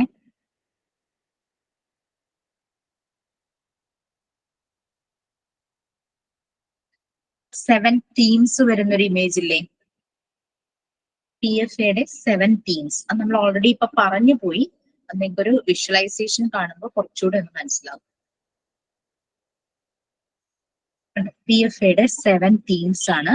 അതിൽ ഓരോ പോയിന്റ്സ് ആയിട്ട് കാണാം. Provide practical care and support, assess needs and concerns. Okay, നമ്മൾ ഒരിക്കലും അവരില് ജഡ്ജ്മെന്റോ ഡയഗ്നോസ് ചെയ്ത് അവരുടെ പ്രോബ്ലം ഫോൾട്ട് കണ്ടുപിടിക്കലോ അങ്ങനെയൊന്നുമല്ല ചെയ്യേണ്ടത്. ചിലപ്പോൾ അയാൾ സംസാരിക്കുന്നതിൽ പ്രശ്നങ്ങൾ ഉണ്ടാവും, അല്ലെങ്കിൽ അയാളുടെ ബിഹേവിയറിൽ തന്നെ നമുക്ക് ചിലപ്പോൾ ഇറിറ്റേഷൻ തോന്നുന്ന ബിഹേവിയർ തോന്നുമായിരിക്കും. ഇതെല്ലാം അയാളുടെ ആ ഒരു മെന്റൽ ഡിസ്ട്രെസ് കൊണ്ടാണ്, ആ ഒരു ട്രോമ കൊണ്ടാണ് സംഭവിക്കുന്നത്. കുട്ടികളുടെ കേസ് ആണെങ്കിൽ അവർ ശരിക്കും ചിലപ്പോൾ അവർ റെസ്പോണ്ട് ചെയ്യില്ല, നമ്മൾ എത്ര ചോദിച്ചാലും റെസ്പോണ്ട് ചെയ്യില്ല. അപ്പൊ അവരെ ജഡ്ജ് ചെയ്യാനോ അണ്ടർ എസ്റ്റിമേറ്റ് ചെയ്യാനും അവരെ ഡയഗ്നോസ് ചെയ്ത് അവർക്കൊരു മിസ്റ്റേക്ക് കണ്ടുപിടിക്കാനും അതൊന്നും നമ്മൾ ചെയ്യരുത്. Okay, so provide practical care and support, assess needs and concerns, അവരുടെ പ്രശ്നങ്ങളും നീഡ്സും എല്ലാം അഡ്രസ് ചെയ്യണം. Help with basic needs, sometimes അവര് ഭക്ഷണം കഴിക്കാതിരിക്കുമായിരിക്കും, വെള്ളം കുടിക്കാതിരിക്കുമായിരിക്കും, കുളിക്കാതിരിക്കുമായിരിക്കും, അല്ലെങ്കിൽ എന്തെങ്കിലും കാര്യങ്ങളെ കുറിച്ച് അവയർനെസ് ഇല്ലാതിരിക്കുമായിരിക്കും. അപ്പൊ അങ്ങനെയുള്ള ബേസിക് നീഡ്സിന്റെ കാര്യത്തിലെല്ലാം അവരെ ഹെൽപ്പ് ചെയ്യണം. ലിസൺ, അത് ഇമ്പോർട്ടന്റ് ആണ്. Listen but don't pressure them to talk. കേൾക്കുക, പക്ഷെ അവരെ പ്രഷറൈസ് ചെയ്യരുത് സംസാരിക്കാനായിട്ട്. Okay, listen but don't pressure them to talk. അവർ പറയും, ചിലപ്പോൾ മേ ബി ½ ടൈം എടുത്തിട്ടായിരിക്കും പറയുന്നത്. ഓക്കെ, അപ്പൊ പേഷ്യൻസ് അത് വലിയൊരു ഇമ്പോർട്ടന്റ് ആണ്. PFA ചെയ്യുന്നവർക്ക് പേഷ്യൻസ് വേണം. Comfort them and help them feel calm. ഇത് ഞാൻ ഷെയർ ചെയ്യുന്ന PDF ഇമേജ് ഒക്കെ ഉണ്ട് കേട്ടോ. ജസ്റ്റ് ക്ലാസ്സിൽ ഒന്ന് ഡിസ്കസ് ചെയ്യാൻ വേണ്ടി ആ ഇമേജ് മാത്രം ഒന്ന് എടുക്കുന്നേ ഉള്ളൂ. Comfort them and help them feel calm. അവരെ കംഫർട്ട് ചെയ്യുക, സമാധാനമായിട്ടിരിക്കാൻ വേണ്ടിയിട്ട് അവരെ ഹെൽപ്പ് ചെയ്യുക. കണക്റ്റഡ്നെസ്, ഔട്ട്സൈഡുമായിട്ടും ഇന്റേണൽ ഫാമിലി മെമ്പേഴ്സുമായിട്ടും connect them to information, services and social support. ചിലപ്പോൾ ഇങ്ങനെ വീടിനകത്തൊക്കെ പുറത്തേക്ക് ഇറങ്ങാതെ അങ്ങനെ ഇരിക്കുന്നവരുണ്ടാവും. അവരെ ഒന്ന് കണക്ട് ചെയ്യാം, പുറത്ത് നടക്കുന്ന കാര്യങ്ങളെ കുറിച്ചും എല്ലാ കാര്യങ്ങളെ കുറിച്ചും. അവർക്ക് അവരുടെ ഈ പ്രശ്നത്തിന് എന്തെല്ലാം സപ്പോർട്ട് കിട്ടും, എന്തെല്ലാം സർവീസസ് കിട്ടും, ആ കാര്യങ്ങളെല്ലാം അവരെ ഒരു അവയർനെസ് അവർക്ക് കൊടുക്കുക. കൂടുതൽ അവർക്ക് ഹാം ഉണ്ടാകുന്നതിൽ നിന്ന് അവരെ പ്രൊട്ടക്ട് ചെയ്യാം. നമ്മള് ഇടപെട്ട് അവർക്ക് പ്രശ്നം കൂടരുത്. അതിനനുസരിച്ച് നമ്മൾ മാറണം. അപ്പൊ അത് PFA ചെയ്യുന്നവർക്ക് വേണ്ടുന്ന ഒരു ക്വാളിറ്റിയാണ്. ഓക്കെ, ഇതാണ് നമ്മളുടെ ഈ ഒന്ന് റിക്കവറി സ്റ്റേജിലുള്ള കാര്യമായിരുന്നു. മറ്റൊന്ന് ഇതിന്റെ 7 തീംസ് ആയിരുന്നു നമ്മൾ പറഞ്ഞത്. എന്തെല്ലാം കാര്യങ്ങൾ നമ്മൾ കോൺസെൻട്രേറ്റ് ചെയ്യണം. PFA ചെയ്യാൻ പോകുന്ന ആള്, സൈക്കോളജിക്കൽ ഫസ്റ്റ് എയ്ഡ് ചെയ്യുന്ന ആൾ എന്തെല്ലാം കാര്യങ്ങളിൽ കോൺസെൻട്രേറ്റ് ചെയ്യണം, എന്നിട്ട് എന്തെല്ലാം കാര്യങ്ങൾ എങ്ങനെ വേണം ഇടപെടാൻ എന്നുള്ളതായിരുന്നു ഈ കാര്യം. പലപ്പോഴും കൗൺസിലിംഗ് സ്റ്റേജിൽ ഞാൻ കണ്ടിട്ടുള്ളൊരു കാര്യം എന്ന് വെച്ചാൽ ചില സമയത്ത് ഇവര് സംസാരിക്കില്ല. ½ ഇങ്ങനെ നമ്മൾ ഇരിക്കേണ്ടി വരും. അവർക്ക് നമ്മൾ സ്റ്റാർട്ടിങ് ട്രബിൾ എന്നൊക്കെ ചിലത് പറയില്ലേ, ½ നമ്മളും അങ്ങനെ ½ ഇരിക്കും. പിന്നെ അവരങ്ങ് തുടങ്ങി കഴിയുമ്പോൾ ഒരു ബേസ്റ്റ് ഔട്ട്, ചിലപ്പോൾ കരയും, ചിലപ്പോൾ ചില കാര്യങ്ങൾ പറഞ്ഞ് ചിരിക്കും. അപ്പൊ അതെല്ലാം നമ്മളിങ്ങനെ ആ ഒരു എംപത്തറ്റിക് ലിസണിങ്, ആക്റ്റീവ് ലിസണിങ്ങിൽ ഇങ്ങനെ കേട്ടുകൊണ്ടിരിക്കും. സെയിം കുറേയൊക്കെ കാര്യങ്ങൾ സെയിം തന്നെയാണ്. പക്ഷെ കൗൺസിലിംഗ് ചില പ്രൊഫഷണൽ വേ ഓഫ് ഇതുണ്ട്. ഓരോരോ മുമ്പിൽ ഇരിക്കുന്നവരുടെ അനുസരിച്ച് സ്റ്റെപ്സ് എന്തെല്ലാം എടുക്കണം അങ്ങനെയുള്ളതൊക്കെ. അത് ഇതിന് പല ലെവൽസ് ആണ് ശരിക്കും പറഞ്ഞു കഴിഞ്ഞാൽ. ഒരു ബീഫ്രണ്ടിങ് എന്ന് പറഞ്ഞൊരു സാധനമുണ്ട്. ഈ PFAയുടെയും കൗൺസിലിങ്ങിന്റെ ഇൻ ബിറ്റ്വീൻ ഉള്ള ഒരു നേർത്ത ഒരു ബ്രിഡ്ജ് എന്ന് പറയാം ബീഫ്രണ്ടിങ് എന്ന് പറയുന്നത്. പക്ഷെ ആ ടൈമിൽ ഇപ്പൊ എന്താ പറയാ, മനീജ എന്റെ അടുത്ത് വന്നിരിക്കുക, എനിക്ക് മനീജയുടെ അടുത്ത് ഞാൻ പോവാണ്, എനിക്ക് എന്റെ കുറേ പ്രശ്നങ്ങൾ മനീജയോട് പറയണം. പക്ഷെ എനിക്ക് ആ ടൈമിൽ മനീജ ഞാൻ പറയണത് കേട്ടാ മതി, അല്ലാണ്ട് എന്നോട് തിരിച്ച് അഭിപ്രായം പറയാനോ എന്നോട് എന്തെങ്കിലും പറയാനോ വരരുത്. അതാണ് ബീഫ്രണ്ടിങ്. അതായത് നമ്മളൊരു ആക്റ്റീവ് ലിസണർ ആയിട്ടിരിക്കും. അപ്പൊ മനീജ ഫുള്ളിരുന്ന് കേൾക്കും. ഞാൻ ചിലപ്പോൾ അരമണിക്കൂർ ഇരുന്ന് സംസാരിക്കും, ചിലപ്പോൾ 1 hour ഇരുന്ന് സംസാരിക്കും. ഇതൊക്കെ പറഞ്ഞത് വീണ്ടും പറയും, അപ്പോഴും മനീജിരുന്ന് ഇങ്ങനെ കേൾക്കണം. സോ അതാണ് ബീഫ്രണ്ടിങ്. അവിടെ കൗൺസിലിംഗ് ഇല്ല, PFAയുടെ പോലുള്ള കാര്യങ്ങളില്ല. ആ ഒരു സമയത്ത് BA ഫ്രണ്ട് എന്തോ ബീഫ്രണ്ടിങ്, അതായത് BA ഫ്രണ്ട്. ആ ഒരു ടൈമിൽ നമ്മൾ ഫ്രണ്ടാണ്. അപ്പൊ അരമണിക്കൂർ ഞാനപ്പോ സംസാരിക്കുകയാണ് നസീമയുടെ അടുത്ത് വിചാരിച്ചു. ആ ടൈമില് ബീഫ്രണ്ടിങ് നടത്തുക. ബീഫ്രണ്ടിങ് എന്ന് പറഞ്ഞു കഴിഞ്ഞാല് കൗൺസിലിംഗിൽ അല്ല, കൗൺസിലിംഗിൽ നമ്മള് സജഷൻസ് കൊടുക്കും. അവിടെ നമ്മൾക്ക് എന്താ പറയുക, സിറ്റിംഗ് ഉണ്ടായിരിക്കും. ചിലപ്പോൾ 7 സിറ്റിംഗ്സ് അങ്ങനെ കുറെ. ഇപ്പം ഇന്നൊരു ദിവസം കഴിഞ്ഞാൽ നെക്സ്റ്റ് അടുത്ത ദിവസം വരാനായിട്ട് വരും. ബീഫ്രണ്ടിങ്ങിൽ അതില്ല, അത് വ്യത്യാസമുണ്ട്. ബീഫ്രണ്ടിങ് സെന്റേഴ്സ് ഒക്കെ ഉണ്ട് കേട്ടോ പലയിടത്തും. അപ്പൊ അങ്ങനെ കുറെ ഇന്റർവെൻഷൻസ് ഉണ്ട്. PFA നമ്മൾക്ക് അത്യാവശ്യമാണ്. സൈക്കോളജിക്കൽ ഫസ്റ്റ് എയ്ഡ് ആണ് ഇത് പറയുന്നത്. അപ്പൊ ഇതിന് കുറെ വോളണ്ടിയേഴ്സ് പ്രാക്ടീസ് ചെയ്യുന്നുണ്ട് ഈ ഫോറിൻ കൺട്രീസിലൊക്കെ. നമുക്കും ഇത് പ്രാക്ടീസ് ചെയ്യാവുന്നതാണ്. നമ്മൾ അറിയാതെ ചിലപ്പോൾ പലയിടത്തും ചെയ്തിട്ടുണ്ടാവും, പക്ഷെ അത് ഇങ്ങനെ ഒരു ഫസ്റ്റ് എയ്ഡാന്നുള്ളത് ഇപ്പൊ നമ്മൾ അറിയുന്നല്ലേ ഉള്ളൂ, പഠിക്കുന്നല്ലേ ഉള്ളൂ. ഇത്രയും കാര്യമാണ് ഇതിന്.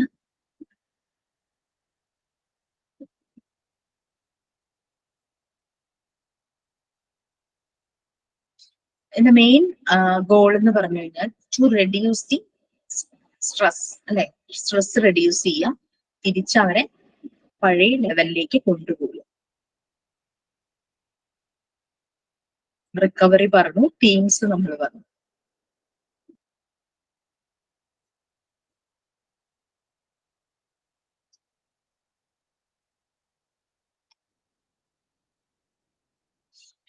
പിന്നെ people who need special attention and support. ഈ ഒരു സ്പെഷ്യൽ അറ്റൻഷൻ അല്ലെങ്കിൽ സപ്പോർട്ട് ഏത് ഗ്രൂപ്പിനാണ് വേണ്ടത് എന്നുള്ളതാണ് നമ്മൾ നോക്കുന്നത്. നമ്മൾക്ക് പറഞ്ഞു ചിൽഡ്രൻ മാത്രമല്ല, അഡൽട്സ്, അതുപോലെ ഫാമിലി, കമ്മ്യൂണിറ്റി, അങ്ങനെ എല്ലാ ഇടങ്ങളിലും മിക്കവർക്കും വേണ്ടുന്ന ഒരു കാര്യമാണ് PFA എന്ന് പറയുന്നത്.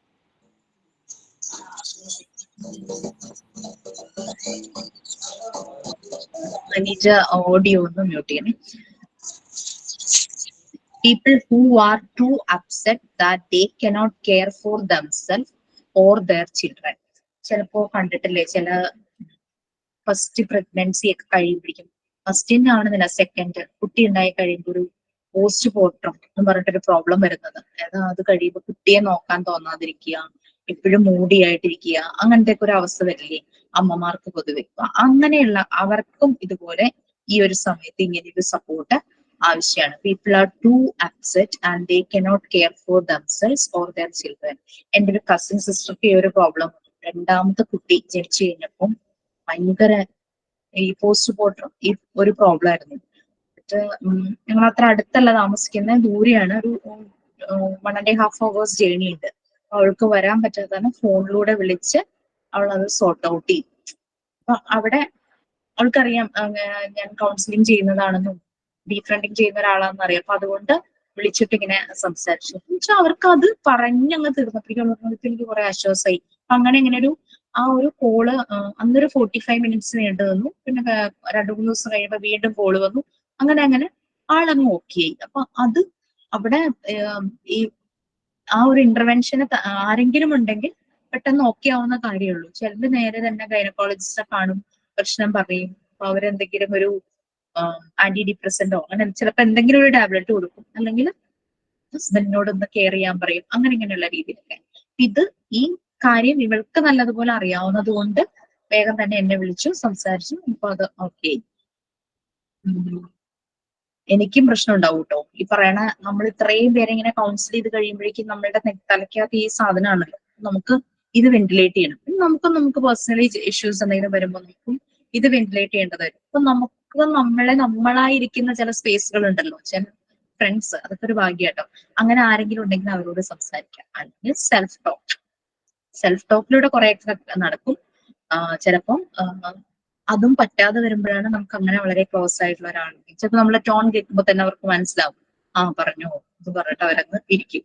അപ്പൊ അങ്ങനെയുള്ള ആളുകളൊക്കെ ഉണ്ട്. അങ്ങനെയുള്ളവരെയൊക്കെ ചേർത്ത് പിടിക്കുക. നമുക്ക് അങ്ങനെ ആർക്കെങ്കിലും ചെയ്തു കൊടുക്കാൻ പറ്റുമെങ്കിൽ അതും ചെയ്യാം. അതെ, എന്ത് പ്രശ്നം ഉണ്ടെങ്കിലും അത് മറ്റുള്ളവരോട് ഷെയർ ചെയ്യുമ്പോൾ ആ ഒരു ടെൻഷൻ എല്ലാവർക്കും വരും. പിന്നെ ചിലർക്ക് ചില ഹെൽത്ത് ഇഷ്യൂസ് വരുമ്പോൾ അവര് ഡിപ്രഷനിലേക്ക് പോവാറുണ്ട്. ലൈക്ക് ചിലപ്പോൾ ചില ക്രിട്ടിക്കൽ ഇൽനെസ് ഒക്കെ വന്നു കഴിഞ്ഞു കഴിഞ്ഞാൽ അവിടെ ചെയ്യാവുന്നതിന് മെഡിസിൻസിന് ചെയ്യാവുന്നതിന് ഒരു പരിമിതി ഉണ്ടാവുമല്ലോ. അപ്പൊ അങ്ങനെയുള്ള കേസസ് ഉള്ളവർക്ക് നമുക്കൊരു സപ്പോർട്ട് കൊടുക്കാൻ പറ്റിയ അത് നല്ലതാണ്. പാലിയേറ്റീവ് കെയർ പോലുള്ള ഗ്രൂപ്പ് അവർ ഇതുപോലെ ചിലപ്പോൾ ബെഡ് റിഡൻ ആയിട്ടുള്ള പേഷ്യൻസിനെ വിസിറ്റ് ചെയ്യും അവിടെ ചെന്ന്. അപ്പം അവർക്ക് കുറച്ചു നേരം ഒന്ന് സംസാരിക്കുമ്പോഴേക്കും ഇവരെ നോക്കിയിരിക്കും. ചില സമയത്ത് അവര് വരുന്ന ദിവസം നോക്കിയിരിക്കാറുണ്ട്. ഞാൻ ഇങ്ങനെ പാലിയേറ്റീവ് കെയർ യൂണിറ്റിലൂടെ പോയപ്പം അതൊരു ഭയങ്കര ഒരു അനുഭവമായിരുന്നു കേട്ടോ. ഡെത്ത് വെയിറ്റ് ചെയ്തിരിക്കുന്നവരാണ്. ഒരു ഗ്രേവ് ഡിസീസ് ആണ്, അവര് മരിക്കും കുറച്ചു നാളുകൾ അതേ ഉള്ളൂ. അപ്പൊ അവർക്കും അറിയാം. അപ്പൊ അവര് ശരിക്കും നമ്മളുടെ വരവ് ഇങ്ങനെ നോക്കിയിരിക്കും. ഭയങ്കര സന്തോഷം. അങ്ങനെ സംസാരിച്ച് കുറേ നേരം സംസാരിച്ച് അങ്ങനെ അവർക്ക് അങ്ങനെയുള്ളവരും ഉണ്ട്. അങ്ങനെയുള്ളവരിലെല്ലാം നമുക്കിത് ഈ കാര്യം പറയട്ടെ. പാലിയേറ്റീവ് എന്തോ കെയറിൽ പോയപ്പോ ഉണ്ടായ ഒരു അനുഭവം, പാലിയേറ്റീവ് കെയറിൽ പോയപ്പോ ഉണ്ടായ ഒരു അനുഭവമാണ് അത്. ഒരു അമ്മയ്ക്ക് 3 കുട്ടികളാണ്, ഒരു പെൺകുട്ടി, 2 ആൺകുട്ടികളും. പക്ഷെ 3 പേർക്കും നടക്കാൻ പറ്റില്ല. 3 പേരും നിരങ്ങിയിട്ടാണ് പോകുന്നത്. അച്ഛനില്ല, അമ്മക്ക് 60 വയസ്സ് കഴിഞ്ഞു. പക്ഷെ ഈ അമ്മ എല്ലാം ഈ മക്കൾക്ക് ചെയ്തു കൊടുക്കണം. അവർക്കൊന്നും ചെയ്യാൻ പറ്റില്ല. ഭക്ഷണം എടുത്തു കൊടുക്കണം, എല്ലാ കാര്യങ്ങളും ചെയ്തു കൊടുക്കണം. പക്ഷെ ഈ മക്കള് വേറെ എവിടെയും പോകില്ല.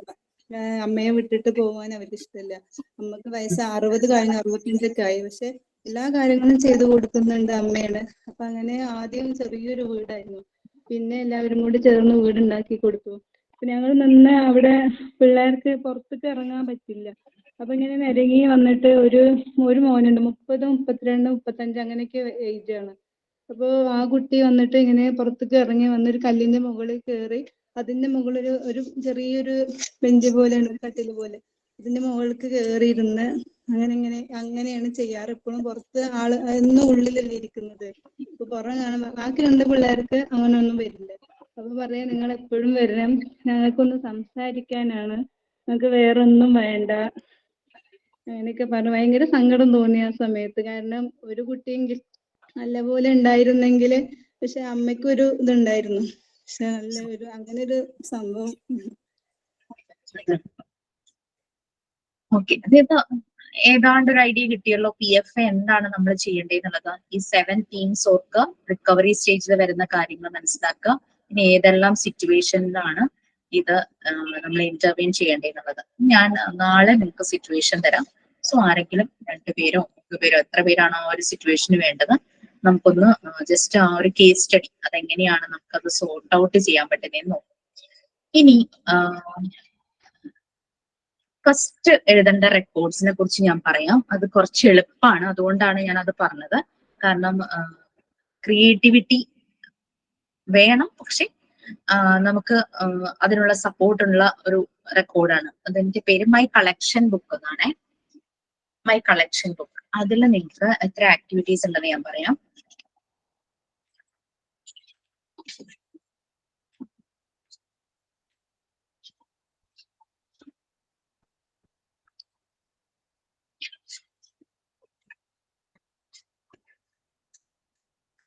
എഴുതാനൊന്നും കാര്യമായിട്ടില്ല, എല്ലാം പിക്ചേഴ്സ് ആണ് ഇതിനകത്ത് വരുന്നത്. അതുകൊണ്ട് ഇത് നിങ്ങൾക്ക് എളുപ്പമായിരിക്കും.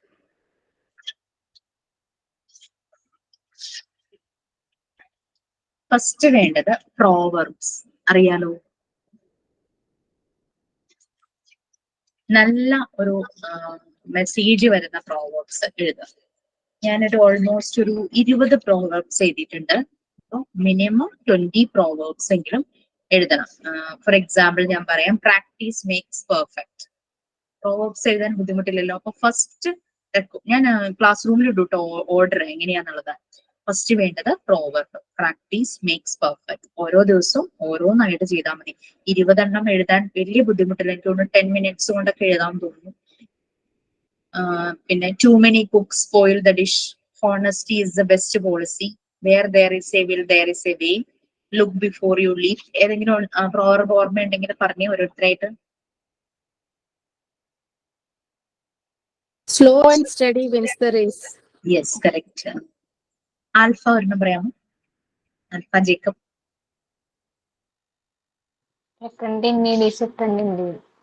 Yes, very good. ഒരാൾ പറയുമ്പോൾ ബാക്കിയുള്ളവരൊന്ന് ആലോചിച്ചു കേട്ടോ. ഭാവന.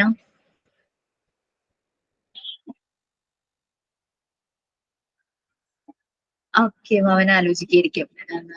രാഖി.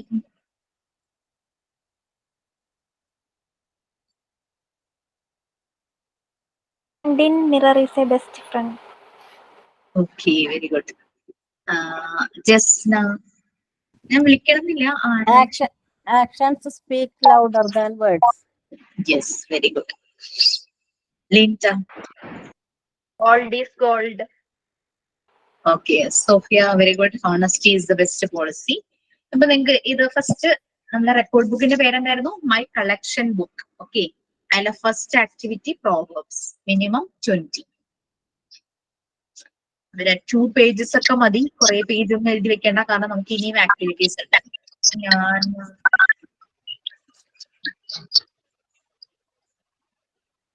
ഒരെണ്ണം കൂടെ പറഞ്ഞാൽ കുഴപ്പമുണ്ടോ? ഇത് എളുപ്പല്ലേ? All that glitter is not gold. Okay. Next one, puzzles and riddles. അതൊരു കൺഫ്യൂഷൻ വരുമായിരിക്കും അല്ലെ? എന്റെ കടങ്കഥയില്ലേ riddles?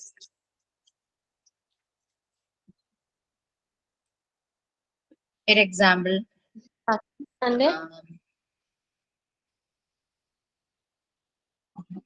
What has to broken before you can use it? കടങ്കഥകൾ നമ്മള് മലയാളത്തിൽ പറയില്ലേ riddles? What has to broken before you can use it? നമ്മൾ ഉപയോഗിക്കുന്നതിന് മുമ്പ് അതിനെ ബ്രേക്ക് ചെയ്യണം. Yes, egg. Next one. What begins with T, ends with T, and has T in it?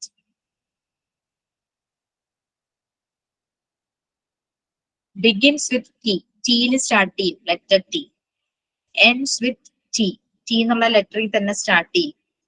And has T in it. Teapot ആണോ? Yes, very good. Which month has 28 days? February. Every month. February. എല്ലാത്തിലും 28 days ഇല്ലേ? 28 month. Every month. Okay. Next one. What has a face and 2 hands but no arms or legs? Clock. Yes. ഞാൻ ഇതുപോലെ riddles ഞാനൊരു 10 എഴുതിയിരിക്കുന്നത്. നിങ്ങളും ആ ഒരു number മതി. പസിൽസ് എങ്ങനെയാന്ന് മനസ്സിലായോ? The day after tomorrow is the 3rd day after Wednesday. Which day was the day before yesterday? ആ ടൈപ്പ് ക്വസ്റ്റ്യൻസ് ഇല്ലേ?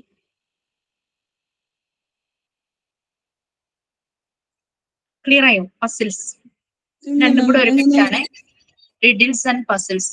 Like Hari is standing behind Gopal and at the same time Gopal is standing behind Hari. How is this possible?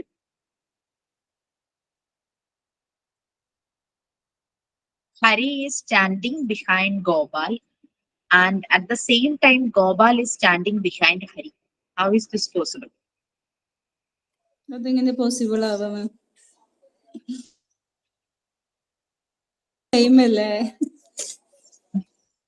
Puzzles നമ്മളെ കുഴപ്പിക്കുന്ന questions ആണ് നമ്മൾ puzzles ആയിട്ട് എടുക്കുന്നത്. Okay. Yes. Clue സ്റ്റാൻഡിങ്ങിനെ പറഞ്ഞിട്ടുള്ളൂ. എങ്ങനെ stand ചെയ്യുന്നു ഞാൻ പറഞ്ഞില്ലല്ലോ. Shadow. Both are standing with their backs towards each other.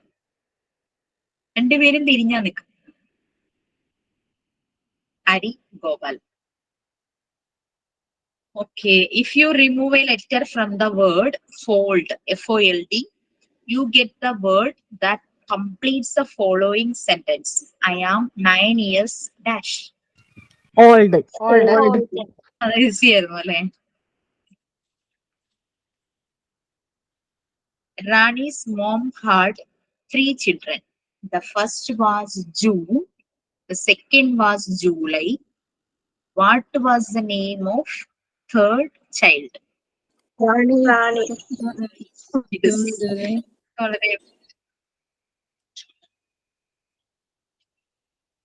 Can you name 3 consecutive days without using the words Monday, Tuesday, Wednesday, Thursday, Friday, Saturday, and Sunday? Can you name 3 consecutive days without using the words Monday, Tuesday, Wednesday, Thursday, Friday, Saturday, and Sunday? Today, tomorrow, day after tomorrow.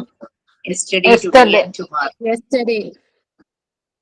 Okay, അപ്പൊ ഇതാണ് പസിൽസിൽ വരേണ്ടത് കേട്ടോ. പസിൽസും ഞാൻ 10 numbers ആണ് ചെയ്തിരിക്കുന്നത്. അപ്പൊ നിങ്ങൾക്ക് ഞാൻ ഓരോ നമ്പർ ആയിരിക്കും പറയാ. റിഡിൽസും 10. ഈ 2 ആക്ടിവിറ്റീസ് ചെയ്യാലോ. Proverbs minimum 20, riddles 10, puzzles 10. ഈ ഒരാഴ്ച എത്ര സമയം വേണം ഈ റെക്കോർഡ് സ്റ്റാർട്ട് ചെയ്യണേ? എനിക്ക് ആരൊക്കെയോ എന്നോട് പറഞ്ഞു റെക്കോർഡ്സ് വാങ്ങിച്ചു എന്നൊക്കെ പറഞ്ഞു. My collection book. അപ്പൊ ഡീറ്റെയിൽസ് നാളത്തെ ക്ലാസ് റൂമിൽ വരും. റെക്കോർഡിന്റെ പേര്, പിന്നെ ഇൻഡെക്സ് പേജിൽ എഴുതി പോവുകയാണെങ്കിൽ നല്ലതായിരിക്കും. Puzzle means proverbs. ഇപ്പൊ നോക്കുക, പേജ് നമ്പർ ഇടുക. ഓരോന്ന് എഴുതി പോകുമ്പോൾ പേജ് നമ്പർ ഇടുക. ഇൻഡെക്സിൽ ആ പേജ് നമ്പർ കാണിക്കുക, ഏത് പേജ് തുടങ്ങി ഏത് പേജ് വരെയാണ് പ്രോബ്ലംസ്. യെസ്, ഒരു പേജിൽ പ്രയർ ആയിട്ടാണ് തരുന്നത്. ഒരു സെക്കൻഡ് ലിൻഡ, എന്താ കാര്യംസ് പറഞ്ഞേ? ഫസ്റ്റ് പേജിൽ പ്രയർ ആണോ തുടങ്ങേണ്ടത്? ഒരു പേജിന്റെ അപ്പുറം, ഒരു പേജിൽ നിന്ന് എന്തെങ്കിലും കൂടെ പറഞ്ഞു. പേജിന്റെ അപ്പുറം ഇപ്പുറം എഴുതാമോ? എങ്ങനെയാ? ഒരു താളിന്റെ അപ്പുറം അങ്ങനെ എഴുതാലോ, കുഴപ്പമില്ല. പിന്നെ പിക്ചേഴ്സ് ഉണ്ടെങ്കിൽ ലെഫ്റ്റ് സൈഡിൽ ഒട്ടിക്കാം. ഇത് നമുക്ക് പ്രോബ്ലം അത് വരുന്നില്ലല്ലോ. ഞാൻ ലെഫ്റ്റ് സൈഡ് ഞാൻ എഴുതാൻ ഉപയോഗിച്ചിട്ടില്ല, അത് ബ്ലാങ്ക് ആയിട്ട് തന്നെ കിടക്കുകയാണ്. കാരണം അത്യാവശ്യം പേജസ് ഉണ്ടാവുമല്ലോ നമുക്ക് ഇതില്. അപ്പൊ ഞാൻ റൈറ്റ് സൈഡിൽ എഴുതി പോയി. പിന്നെ നിങ്ങൾക്ക് ഒട്ടിക്കേണ്ട കേസസ് വരുന്ന സമയത്ത് ലെഫ്റ്റ് സൈഡ് നമുക്ക് യൂസ് ചെയ്യാം. ഇങ്ങനെ യൂസ് ചെയ്യാം. ഇവിടെ എന്തെങ്കിലും മാറ്റർ എഴുതുന്നു, അതിന്റെ റിലേറ്റഡ് കാര്യങ്ങൾ നമുക്കിവിടെ ഒട്ടിച്ചു വെക്കാം. ആ ഒരു രീതിയിൽ ചെയ്യാം. നമുക്ക് പ്രോബ്ലംസിനും പസിൽസിനും റിഡിൽസിനും ഇത് ഇല്ലല്ലോ. പിന്നെ ഫസ്റ്റ് പേജ്, അത് ഫസ്റ്റ് ഇങ്ങനെ ഒരു സാധാരണ റെക്കോർഡ് ബുക്ക് വാങ്ങുമ്പോൾ ഫസ്റ്റ് പേജ് സർട്ടിഫിക്കറ്റ് ആയിരിക്കും, നമുക്ക് അതിന്റെ ആവശ്യമില്ല. നെക്സ്റ്റ് പേജിൽ ഒന്നെങ്കിൽ ഇൻഡെക്സ് എന്നോ കണ്ടന്റ്സ് എന്നോ എന്തെങ്കിലും കാണും. അപ്പൊ ഓരോ ആക്ടിവിറ്റി എഴുതി പോകുമ്പോൾ ഓർഡറിൽ എഴുതുക. റോവർ ഏത് പേജ് തുടങ്ങി എവിടം വരെയാണ്. റിഡിൽസ് ആൻഡ് പസിൽസ് ഒറ്റ ആക്ടിവിറ്റി ആണ്, ഏത് പേജ് തുടങ്ങി എവിടം വരെയാണ്. നിങ്ങൾക്ക് രണ്ടായിട്ട് എഴുതണമെങ്കിൽ അങ്ങനെ എഴുതാട്ടോ. റിഡിൽസ് ഒരു പേജ്, ഒരു ആക്ടിവിറ്റി, നെക്സ്റ്റ് ആക്ടിവിറ്റി പസിൽസ്, അങ്ങനെയും എഴുതാം, കുഴപ്പമില്ല. പസിൽസ് വരക്കണോ? പസിൽസ് വരക്കണോ? ഇങ്ങനെ പസിൽ പോലെ ഉണ്ടാവില്ല, അങ്ങനെ നിർബന്ധമില്ല. ഇനി അങ്ങനെ അട്രാക്റ്റീവ് ആക്കണം എന്ന് തോന്നുവാണെങ്കിൽ ചെയ്തോളൂ, കുഴപ്പമില്ല. മാം, ഈ കൂടെ നമ്മൾ വെളിയിൽ നിന്ന് വാങ്ങിക്കുകയാണെങ്കിൽ ഏകദേശം എത്ര രൂപയൊക്കെ ആവും? ഞാൻ മേടിച്ചതേ 60 രൂപ അതാണ് ഞാൻ മേടിച്ച റെക്കോർഡിന്റെ ഫ്രണ്ടില് ഈ പറഞ്ഞ പോലെ സർട്ടിഫിക്കറ്റിന്റെ ഒരു കോപ്പി ഉണ്ട്. അത് കഴിഞ്ഞിട്ട് ഇൻഡെക്സ് ഉണ്ട് നെക്സ്റ്റ് പേജില്. പിന്നെ ഇതേപോലെയാണ് ഞാൻ മേടിച്ചിട്ടുള്ളത്. 60 രൂപയായി. Okay, thank U Chandra. ഞാൻ ഒരു ഓപ്ഷൻ പറഞ്ഞിട്ടുണ്ടായിരുന്നു, ഈ A4 സൈസിൽ വരുന്ന നോട്ട്ബുക്സ് അവൈലബിൾ ആയിരിക്കും. അതായാലും മതി. അതിന് എത്ര രൂപയാവുമായിരിക്കും? എനിക്ക് തോന്നുന്നു അതിനും വില ഉണ്ടെന്ന് തോന്നുന്നു. അങ്ങനത്തെ നോട്ട്സ് ബുക്ക് മേടിച്ചതിന് 50 രൂപ. നമുക്ക് ഇത് എനിക്ക് തോന്നുന്നു നോട്ട്ബുക്കിനേക്കാളും ഇത് നന്നായിട്ടിരിക്കുന്നത്. റെക്കോർഡ് ബുക്ക് ആ റേറ്റ് ഒക്കെ തന്നെ വരുന്നു. അതാ വ്യത്യാസം ഉണ്ടാവുള്ളൂ. റെക്കോർഡാ നല്ലത്, കാരണം നമുക്ക് കുറെ കാലം യൂസ് ചെയ്യാം, എടുത്ത് വെക്കാം. 7 years ആയി ഒരു പ്രോബ്ലം വന്നില്ല. കുട്ടികൾ ഇടയ്ക്കെടുത്ത് വായിക്കും ഒക്കെ നോക്കുകയൊക്കെ ചെയ്യുന്ന പ്രശ്നമൊന്നും പറ്റിയിട്ടില്ല. അതേസമയം ഒരു നോട്ട്ബുക്ക് ഇതുപോലെ കീപ്പ് ചെയ്യാൻ നമുക്ക് പാടായിരിക്കും. മാം പറഞ്ഞത് ശരിയാണ്. ഞാൻ 25 കൊല്ലം മുമ്പിട്ടാണ് NTTC ഒക്കെ കഴിഞ്ഞത്. അതിന്റെ റെക്കോർഡൊക്കെ ആകെ നാശമായി പോയി. ഇപ്പൊ ഇങ്ങനത്തെ റെക്കോർഡ് ആകുമ്പോ കുറച്ചു കാലം ഇരിക്കുന്നു തോന്നുന്നു. ഞാൻ എന്റെ ഡിഗ്രി കഴിഞ്ഞത് 2000-ലായിരുന്നു. 24 വർഷമായില്ലേ, ആ റെക്കോർഡ് ഇപ്പോഴും ഇരിക്കുന്നു. മാം, ഈ ഫസ്റ്റ് മുതലുള്ള എല്ലാ ആക്ടിവിറ്റിയും നമ്മൾ ഇതിൽ ചെയ്യണോ? റെക്കോർഡിലില്ല. റെക്കോർഡിലേക്കുള്ളത് ഞാൻ നാളെ തുടങ്ങി ക്ലാസ് റൂമിലേക്ക് ഇടുകയുള്ളൂ. അതെല്ലാം നിങ്ങൾ എന്താ പറയാ കളക്ട് ചെയ്ത് അല്ലെങ്കിൽ നിങ്ങൾ ചെയ്ത് വെക്കേണ്ട ആക്ടിവിറ്റീസ് മാത്രമാണ്. അത് നിങ്ങൾക്ക് ഒരു പേപ്പറിൽ ചെയ്ത് ഫയലാക്കാം, നോട്ട്ബുക്കിൽ ചെയ്യാം, ഡയറിയിൽ ചെയ്യാം. എന്താണോ നിങ്ങൾക്ക് അവൈലബിൾ ആയിട്ടുള്ളത് അതിലേക്ക് ചെയ്യാം കംഫർട്ടബിൾ ആയിട്ട്. പക്ഷെ റെക്കോർഡ് എന്ന് പറഞ്ഞിരിക്കുന്നത് അത് മാത്രം, അതിലേക്ക് വേറെ ഒന്നും കേറ്റരുത്. അപ്പൊ 5 റെക്കോർഡ് ബുക്സ് ആണ് വരുന്നത്. അതിൽ ഫസ്റ്റ് 1 ആണ് ഇപ്പൊ പറഞ്ഞോളൂ. ഇത് ഈസി ആയതുകൊണ്ടാണ് ഇതിൽ സ്റ്റാർട്ട് ചെയ്തത്. മറ്റേ റൈംസും മറ്റേ സ്റ്റോറി ഒക്കെ എഴുതണേലും കുഴപ്പമില്ലല്ലോ മറ്റേ റെക്കോർഡ് ബുക്കില്. അടുത്ത റെക്കോർഡിൽ അത് ചെയ്യാം. അതിന്റെ ഞാൻ ഇപ്പൊ പറയാത്തതിന് കാരണം നമ്മളുടെ ലാംഗ്വേജ് ഒന്ന് ശരിയാവട്ടെ എന്ന് വെച്ചിട്ടാ. അത് പറഞ്ഞിട്ട് തന്നെത്താനെ ചെയ്യേണ്ടതാണല്ലോ. അറിയാനാ നമ്മൾ തന്നെത്താൻ നമ്മളുടെ ക്രിയേറ്റിവിറ്റി വരേണ്ടതായി. മാം, ഫസ്റ്റ് തന്ന ആക്ടിവിറ്റീസ് നമ്മൾ കുറെ നോട്ട്ബുക്കിൽ ചെയ്യാനുള്ളതല്ലേ? വേർഡ്സുകളും കാര്യങ്ങളെല്ലാം റെക്കോർഡ് ഞാൻ പ്രത്യേകം ക്ലാസ് റൂമില് റെക്കോർഡിനായിട്ടെന്ന് തന്നെ പറഞ്ഞു തരും. അപ്പൊ അത് മാത്രം അതിനെ നോക്കുക. ബാക്കി എല്ലാ ആക്ടിവിറ്റീസും നിങ്ങൾ ചെയ്യേണ്ടതാണ്. കാരണം എന്താ വെച്ചാൽ നമ്മള് ഇതൊരു ക്ലാസ് റൂം സ്റ്റഡിയോ അങ്ങനെയൊന്നും ഇല്ല. നമ്മൾ എന്താ പറയുക, ഞാനിത് മനസ്സിലായെന്ന് തോന്നുന്നു, ഒരു ഫെസിലിറ്റേറ്റേഴ്സ് അത്രേ ഉള്ളൂ, ടീച്ചേഴ്സ് എന്നുള്ളതുമല്ല. അതായത് ഞാൻ ഇവിടെ ഇരുന്ന് പഠിപ്പിക്കുന്നു, നിങ്ങളത് കേട്ടോണ്ടിരിക്കുന്നു, അതല്ല, നമ്മളൊരു ഇന്ററാക്റ്റീവ് സെഷനാണ്. അത് ഈ ഓൺലൈൻ പ്ലാറ്റ്ഫോമിൽ ഇങ്ങനെയാണ് പറ്റുള്ളൂ, അതുകൊണ്ടാണ് ഇങ്ങനെ പോകുന്നത്. ഫീൽഡ് വർക്കിനൊക്കെ ഇടയ്ക്ക് വിടും, മീൻസ് ക്ലാസ്സിലാണെങ്കിൽ നിയറസ്റ്റ് പ്ലേസിലേക്ക് വിടും, അങ്ങനെയൊക്കെ ചെയ്യാറുണ്ട്. നമുക്ക് അത് ഇവിടെ പോസിബിൾ അല്ലല്ലോ. അതുകൊണ്ടാണ് ഞാൻ ചില അംഗൻവാടി വിസിറ്റ് ഒക്കെ പറഞ്ഞത്.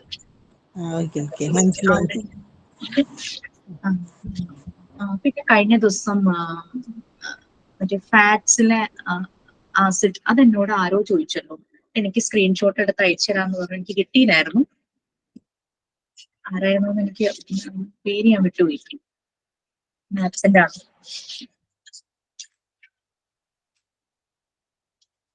റെക്കോർഡിന്റെ കാര്യത്തിൽ ഡൗട്ട്സ് ഒന്നും ഇല്ലല്ലോ. ആക്ടിവിറ്റീസ് കംപ്ലീറ്റ് ചെയ്യാം. പിന്നെ ഓരോരോ യൂണിറ്റ് റിലേറ്റഡ് ആണ് നമ്മൾ ആക്ടിവിറ്റീസ് പറഞ്ഞു പോയത്. അപ്പൊ ഞാൻ പറഞ്ഞു ഓരോ യൂണിറ്റ് തീരുമ്പോൾ ആ ആക്ടിവിറ്റി കംപ്ലീറ്റ് ചെയ്ത് പോകുക. അങ്ങനെ നമുക്ക് 5 യൂണിറ്റ്സ് ഇപ്പോൾ ഓൾമോസ്റ്റ് കംപ്ലീറ്റ് ആയി. നമുക്കൊരു 10 മിനിറ്റ്സ് ഉണ്ട്. നമുക്കൊരു സിറ്റുവേഷൻ വെച്ചിട്ട് നമുക്കൊരു കേസ് സ്റ്റഡി നടത്തിയാലോ? PFA ഒന്ന് അപ്ലൈ ചെയ്താലോ? സിറ്റുവേഷൻ പറയാൻ റെഡി ആയിട്ട് ആരെങ്കിലും ഉണ്ടോ? 10 മിനിറ്റ്സ് ഉണ്ട്, മതിയാവും. ഒരു കേസ് സ്റ്റഡി നമുക്ക് ഒബ്സർവ് ചെയ്യാൻ. ഏതെങ്കിലും സിറ്റുവേഷൻ ഉണ്ടോ നിങ്ങൾക്ക് പറയാൻ? It's like Montessori means 4th standard വരെ എന്നുള്ള രീതിയിലാണ് പലയിടത്തും പോസ്റ്റിംഗ്. പക്ഷെ അതല്ല, നമ്മൾക്ക് പറഞ്ഞു നമ്മൾ കമ്മ്യൂണിറ്റിയിലേക്കൊക്കെ ചിലപ്പോൾ നമ്മൾ PFA അപ്ലൈ ചെയ്യേണ്ടതായിട്ട് വരുന്നു പറഞ്ഞു. നിങ്ങൾക്ക് എന്തെങ്കിലും ഒരു സിറ്റുവേഷൻ ആർക്കെങ്കിലും പറയാൻ പറ്റുന്നുണ്ടെങ്കിൽ പറയൂ, നമ്മൾ ആ സിറ്റുവേഷൻ ഇവിടെ നമുക്കൊന്ന് കാണിക്കാം. എന്താ സിറ്റുവേഷൻ? ഏതാ നസീമ? ഒരു സിറ്റുവേഷൻ എന്ന് പറയുമ്പോ ഞാന് പിന്നെ ഇവിടുത്തെ നമ്മൾ വാർഡത്തെ ഒരു കുട്ടി, അച്ഛനും അമ്മയും, അച്ഛന് ആദ്യം മരിച്ചു, അമ്മ മരിച്ചു. അമ്മക്ക് എന്താ പറയാ, അങ്ങനെ സംസാരിക്കാൻ പറ്റില്ല ആദ്യം മുതലേ എങ്ങനെയാ. അപ്പൊ അമ്മ മരിക്കുന്ന സമയത്ത് അവിടെ അമ്മ പെട്ടെന്ന് മരിച്ചതാണ്. എപ്പോഴും ആ കുട്ടിനെ 5 മണിക്ക് നേരത്തെ വിളിക്കും.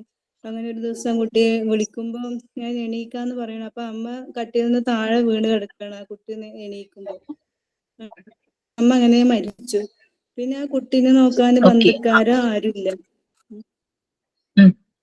അങ്ങനെ ആരുമില്ലാത്ത സമയത്ത് ഞാൻ നന്മ എന്ന് പറഞ്ഞ സംഘടനയിലൊക്കെ ഉണ്ട് ഞാന്.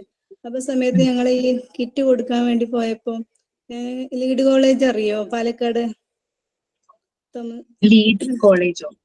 അതെ, ലീഡ് കോളേജ് MBA കോളേജാ. അപ്പൊ അടുത്ത സാറും ഈ നന്മയുടെ സംഘടനയിലുണ്ട്. ഞങ്ങൾ കിറ്റ് കൊടുക്കാൻ പോയ സമയത്ത് എനിക്ക് തന്നെ ഈ കുട്ടി നിന്റെ വാർഡിലുള്ള കുട്ടിയാണ്, അച്ഛനും ഇല്ല അമ്മയില്ല, ബന്ധുക്കാരൊക്കെ ആ കുട്ടീന്റെ അമ്മ മരിച്ച ആ ദിവസം തന്നെ ആ കുട്ടിയെ തനിച്ചാക്കിയിട്ട് പോവാണ്, വീട്ടിൽ തനിച്ചാക്കി പോകും. അപ്പൊ ആ സമയത്ത് നസീമ, അപ്പൊ ഈ കുട്ടിയുടെ സിറ്റുവേഷൻ, അതിന്റെ സിറ്റുവേഷൻ നിങ്ങൾ ഇന്റർവെൻഷൻ നടത്തുവാണ് അല്ലേ? അങ്ങനെ നമുക്ക് ഈ കുട്ടിക്ക് എത്ര വയസ്സുണ്ട്? ഈ കുട്ടി ആ സമയത്ത് +1 പഠിക്കുമായിരുന്നു. ഓക്കെ, നമുക്ക് പേര് വേറെ അബൌട്ട്സ് ഒന്നും വേണ്ട. +1 പഠിക്കുന്ന കുട്ടി, അതിനിങ്ങനെ ഒരു ട്രോമ സംഭവിക്കുന്നു. നമുക്ക് അങ്ങനെ ഒരു കുട്ടിയും വേണം ഇന്റർവെൻഷൻ ചെയ്യുന്നത്. ഇപ്പൊ നസീമ തന്നെയാണെങ്കിൽ നന്നായിരിക്കും, കാരണം വെച്ചാൽ അറിയാലോ. അത് നമുക്കൊന്ന് സിറ്റുവേഷൻ ഒന്ന് കാണിക്കാൻ റെഡിയായി. കുട്ടിയായിട്ട് ആരാ റെഡി?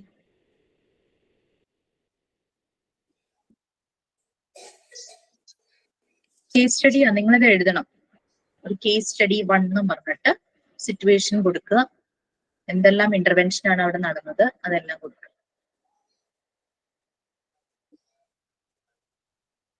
ആരുമില്ലേ കുട്ടിയാവാൻ? ഒരു കുട്ടീനെയും കാണാനില്ല.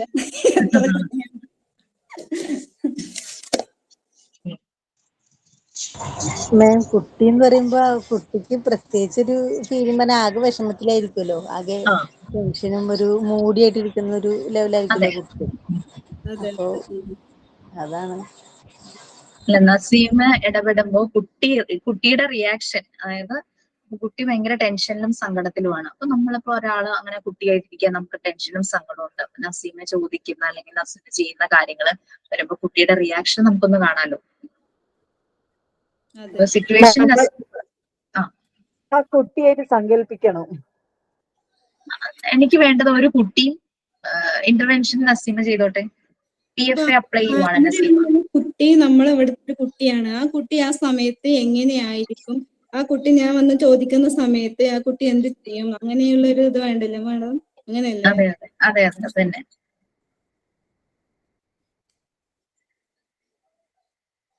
ഓക്കെ, എന്നാ നസീമ പറയൂ, നിങ്ങൾ ചെയ്ത ഇടപെടലുകൾ പറയും. അത് പറയാം. അപ്പൊ ആ കുട്ടീനെ ഞാന് പിന്നെ കിറ്റ് അതിൽ 3 പേർക്ക് കൊടുത്തില്ല, ഒരു കിറ്റ് ആ കുട്ടിക്ക് കൊണ്ടു കൊടുത്തത്. അപ്പൊ ഈ കുട്ടി തനിയെ ഇങ്ങനെ സങ്കടപ്പെട്ടിരിക്കുക. അപ്പൊ എനിക്കും ഇത് കണ്ടപ്പോ ഭയങ്കര സങ്കടമായി. കാരണം അച്ഛനും ഇല്ല അമ്മയും ഇല്ല, ആരും ആ സിറ്റുവേഷനിൽ ആ കുട്ടീനെ, മാമന്മാരൊക്കെ ഉണ്ട്, അവരൊക്കെ ആ മരിച്ച ദിവസം തന്നെ ആ കുട്ടിയെ തനിച്ച്, ആ ചെറിയൊരു കുഞ്ഞു വീടാണ്, ഒരു ഓടിട്ട ആ ഒരു റൂം, ഒരു അടുക്കള, അങ്ങനെയുള്ള ചെറിയ വീടാണ്. അതിൽ ആ കുഞ്ഞ് തനിച്ചിരുന്നപ്പോ എനിക്ക് ഭയങ്കര സങ്കടമായി. കാരണം എനിക്ക് വീട്ടിലേക്ക് കൊണ്ടുവരാൻ പറ്റുന്ന സിറ്റുവേഷൻ ആണെങ്കിൽ ഞാൻ കൊണ്ടുവരും. എന്നെ പോലെ ആവണം എന്നില്ല എന്റെ ഹസ്ബൻഡ്, പക്ഷെ നമുക്കത് കൊണ്ടുവരാൻ പറ്റില്ല. അപ്പൊ ഞാനിങ്ങനെ തോമസ് സാർ ലീഡ് കോളേജിൽ സാറിന്റെ അടുത്ത് ഇങ്ങനെ പറഞ്ഞു, ആരുമില്ല, ആ കുട്ടിക്ക് ആരുമില്ല, കുട്ടി തനിച്ചാണ്, ഏതെങ്കിലുമൊക്കെ വീട്ടിൽ പോയി കിടക്കണം, അവര് ആരെങ്കിലും ഭക്ഷണം കൊടുക്കണം, അങ്ങനെയുള്ള ഒരു ഇതാണ് സാറെന്ന് പറഞ്ഞപ്പോ, അങ്ങനെ വന്നപ്പോ സാറിന്റെ അടുത്ത് പറഞ്ഞു, ഞാൻ ആ കുട്ടീനെ ഏറ്റെടുത്താലോ. പക്ഷെ ലേഡി കോളേജ് പറയുമ്പോൾ അത്രയും ഫേമസ് ആയിട്ടുള്ള 8 ലക്ഷം രൂപ ഒരു 2 വർഷത്തേക്ക് പഠിക്കുന്ന ഒരു കുട്ടികൾക്ക് കൊടുക്കുന്ന, അത്രയും ഫീസ് കൊടുത്ത് പഠിക്കുന്ന ഒരു കോളേജാണ്. അപ്പൊ ആ സമയത്ത് സാറ് ഏറ്റെടുക്കാന്ന് പറയുമ്പോൾ എനിക്കത് വിശ്വസിക്കാൻ പറ്റിയില്ല. അങ്ങനെ ഞാനൊരു വാർഡ് മെമ്പർ ആയതുകൊണ്ട് എനിക്ക് ഏറ്റവും വലിയ സന്തോഷമുള്ള സമയമാണ്. അപ്പൊ സാറ് സാറ് എന്ത് ചെയ്തു, ഞാൻ ഏറ്റെടുക്കാന്ന് പറഞ്ഞിട്ട് സാറ് അപ്പം പിന്നെ കുറച്ച് ദിവസം കഴിഞ്ഞപ്പോ വിളിച്ച്, അങ്ങനെ ഞാനും പിന്നെ അവിടുത്തെ തൊട്ടടുത്ത വീട്ടിലത്തെ അവരും കൂടെ കൊണ്ട് അവിടെ ലീഡ് കോളേജിലാക്കി കൊടുത്തു. അങ്ങനെ ഇപ്പൊ ആ കുട്ടി അവിടെ +1 അവിടെ പഠിച്ചു. +1 അവിടെ തൊട്ടടുത്ത് NSS എഞ്ചിനീയറിംഗ് കോളേജിന് തൊട്ടടുത്തൊരു സ്കൂളുണ്ട്, NSS സ്കൂളാണ്. ആ സ്കൂള് +1 പിന്നെ അവിടെ പഠിപ്പിച്ചു. അവിടുത്തെ ടീച്ചറിന് പിന്നെ ഇതിന്റെ മുമ്പുള്ളൊരു കഥയും കൂടെ ഉണ്ട്. കാരണം അമ്മയ്ക്ക് വയ്യാത്തതുകൊണ്ട് ആ കുട്ടി കുറച്ച് ദൂരത്തെ സ്കൂളിലായിരുന്നു. അതിന് ഞാൻ കൊണ്ടുവന്നിട്ട് അവിടെ സ്കൂളിൽ ചേർത്തിയത്. അവിടെ നിന്ന് ഇങ്ങോട്ട് ട്രാൻസ്ഫർ ചെയ്തു, എന്നിട്ട് ഇവിടെ കൊണ്ടുവന്ന് ചേർത്തി. അപ്പൊ അവിടുത്തെ സ്കൂളത്തെ ടീച്ചറിനോട് ഈ കാര്യങ്ങളൊക്കെ സംസാരിച്ചപ്പോൾ ടീച്ചർ പുസ്തകങ്ങളും യൂണിഫോം ഒക്കെ കൊടുക്കാന്ന് പറഞ്ഞു. അപ്പൊ അത് ആ ടീച്ചർ അങ്ങനെ ചെയ്തു. പിന്നെ ഇവിടെ പോയി +1 അവിടുന്ന് ലീഡ് കോളേജിൽ നിന്ന് തന്നെയാണ് സാറ് ഒരു എന്താ പറയാ, എല്ലാ കാര്യങ്ങളും അവന് ഈ ചെറിയ വീട്ടിൽ നിന്ന് താമസിച്ച് അവന് അത്രയും ഒന്നും, ചിലപ്പം ഭക്ഷണം പോലും ചില സമയത്ത് ഇല്ലാത്ത സിറ്റുവേഷൻ ആണെങ്കിലും അവിടെ പോയപ്പോ നല്ലൊരു കുട്ടിയായിട്ട് അവിടെ ഒരുപാട് കോളേജില് പിന്നെ ക്യാമ്പസ് എല്ലാം അവന് ഹാപ്പി ആയിട്ട് ജീവിക്കാൻ പറ്റി. ഇപ്പൊ +1 കഴിഞ്ഞു, +2 കഴിഞ്ഞു. ഇപ്പൊ അവന് അവിടെ തന്നെ ഒരു ജോലി, ലൈബ്രറിയിൽ ഒരു ജോലി കൊടുത്ത് സാറ് അതിനുള്ള അവന് അവനക്കുള്ള പിന്നെ സാലറിയും കൊടുക്കുന്നുണ്ട്. അവനക്ക് ഫിക്സ്ഡ് ആയിട്ട് അവിടെ ഇട്ട് കൊടുത്തു. അങ്ങനെ ഇപ്പൊ അവൻ ഹാപ്പി ആയിട്ട് ജീവിക്കുന്നു. +2 കഴിഞ്ഞ അത് പിന്നെ പഠിച്ചില്ല, അവിടെ തന്നെ ചേർന്നു. +2 അല്ല, അവനക്ക് ഒരു സബ്ജക്റ്റിൽ 2 പോയി എഴുതിയില്ല. പക്ഷെ ഞാൻ അവിടെ കൊണ്ടുവിട്ടത് കാരണം അവനക്ക് കുട്ടികളെ ശ്രദ്ധിക്കാനുണ്ടാവില്ല. അവിടെ കോളേജ് പഠിക്കുന്ന പിള്ളേരാവുമ്പോൾ അവനൊന്ന് കെയർ ചെയ്യാനും അവനക്ക് പറഞ്ഞു കൊടുക്കാനും പിള്ളേരുണ്ടല്ലോ, അങ്ങനെയൊക്കെ ഇതാക്കിയിട്ട്. പിന്നെ ആ സാറെന്ന് പറഞ്ഞാൽ നന്നായിട്ട് കെയർ ചെയ്യും. എന്ത് വേണമെങ്കിലും അവനക്ക് ഇതുവരെ കിട്ടാത്ത ഒരു ഇതാണ്. എന്ത് വേണമെന്ന ഡ്രസ്സാണെങ്കിലും എന്ത് ഷൂ ആണ്, എത്ര വില പിടിച്ച സാധനങ്ങളാണ് അവനക്ക് വാങ്ങിക്കൊടുക്കുന്നത്. അപ്പൊ ഒരു കാര്യത്തിൽ അവന് ബുദ്ധിമുട്ടില്ല. പിന്നെ എത്ര രൂപ അവന് എന്നെ എല്ലാത്തിനും സാറ് വിളിക്കും. ഞാൻ അവന്റെ പേരില് അവനക്ക് സാലറി കൊടുക്കുന്നുണ്ട്, ഞാൻ എന്താ ചെയ്യണമെന്ന് ചോദിച്ചാൽ എന്നെ വിളിക്കും. അപ്പൊ ഞാൻ അപ്പൊ പറഞ്ഞു ഫിക്സ്ഡ് അങ്ങനെ ഇട്ടാൽ മതി, ഒന്നും അതിൽ കുഴപ്പമില്ല, അവിടെ തന്നെ താമസിക്കണത്, അപ്പൊ കുഴപ്പമൊന്നുമില്ല. അത് പറ്റില്ല, ഞാൻ അവനക്ക് സാലറി കൊടുക്കുന്നുണ്ട്, അപ്പൊ അവന്റെ പേരില് ഫിക്സ്ഡ് ഡെപ്പോസിറ്റ് ആയിട്ട് ഇടാം. പിന്നെ 2 സബ്ജക്ട് പോയിട്ട് ഒരു സബ്ജക്ട് തന്നെ എഴുതിയെടുത്തു. ഇപ്പൊ അവന് ഒരെണ്ണം കൂടെ എഴുതിയിട്ടുണ്ട്.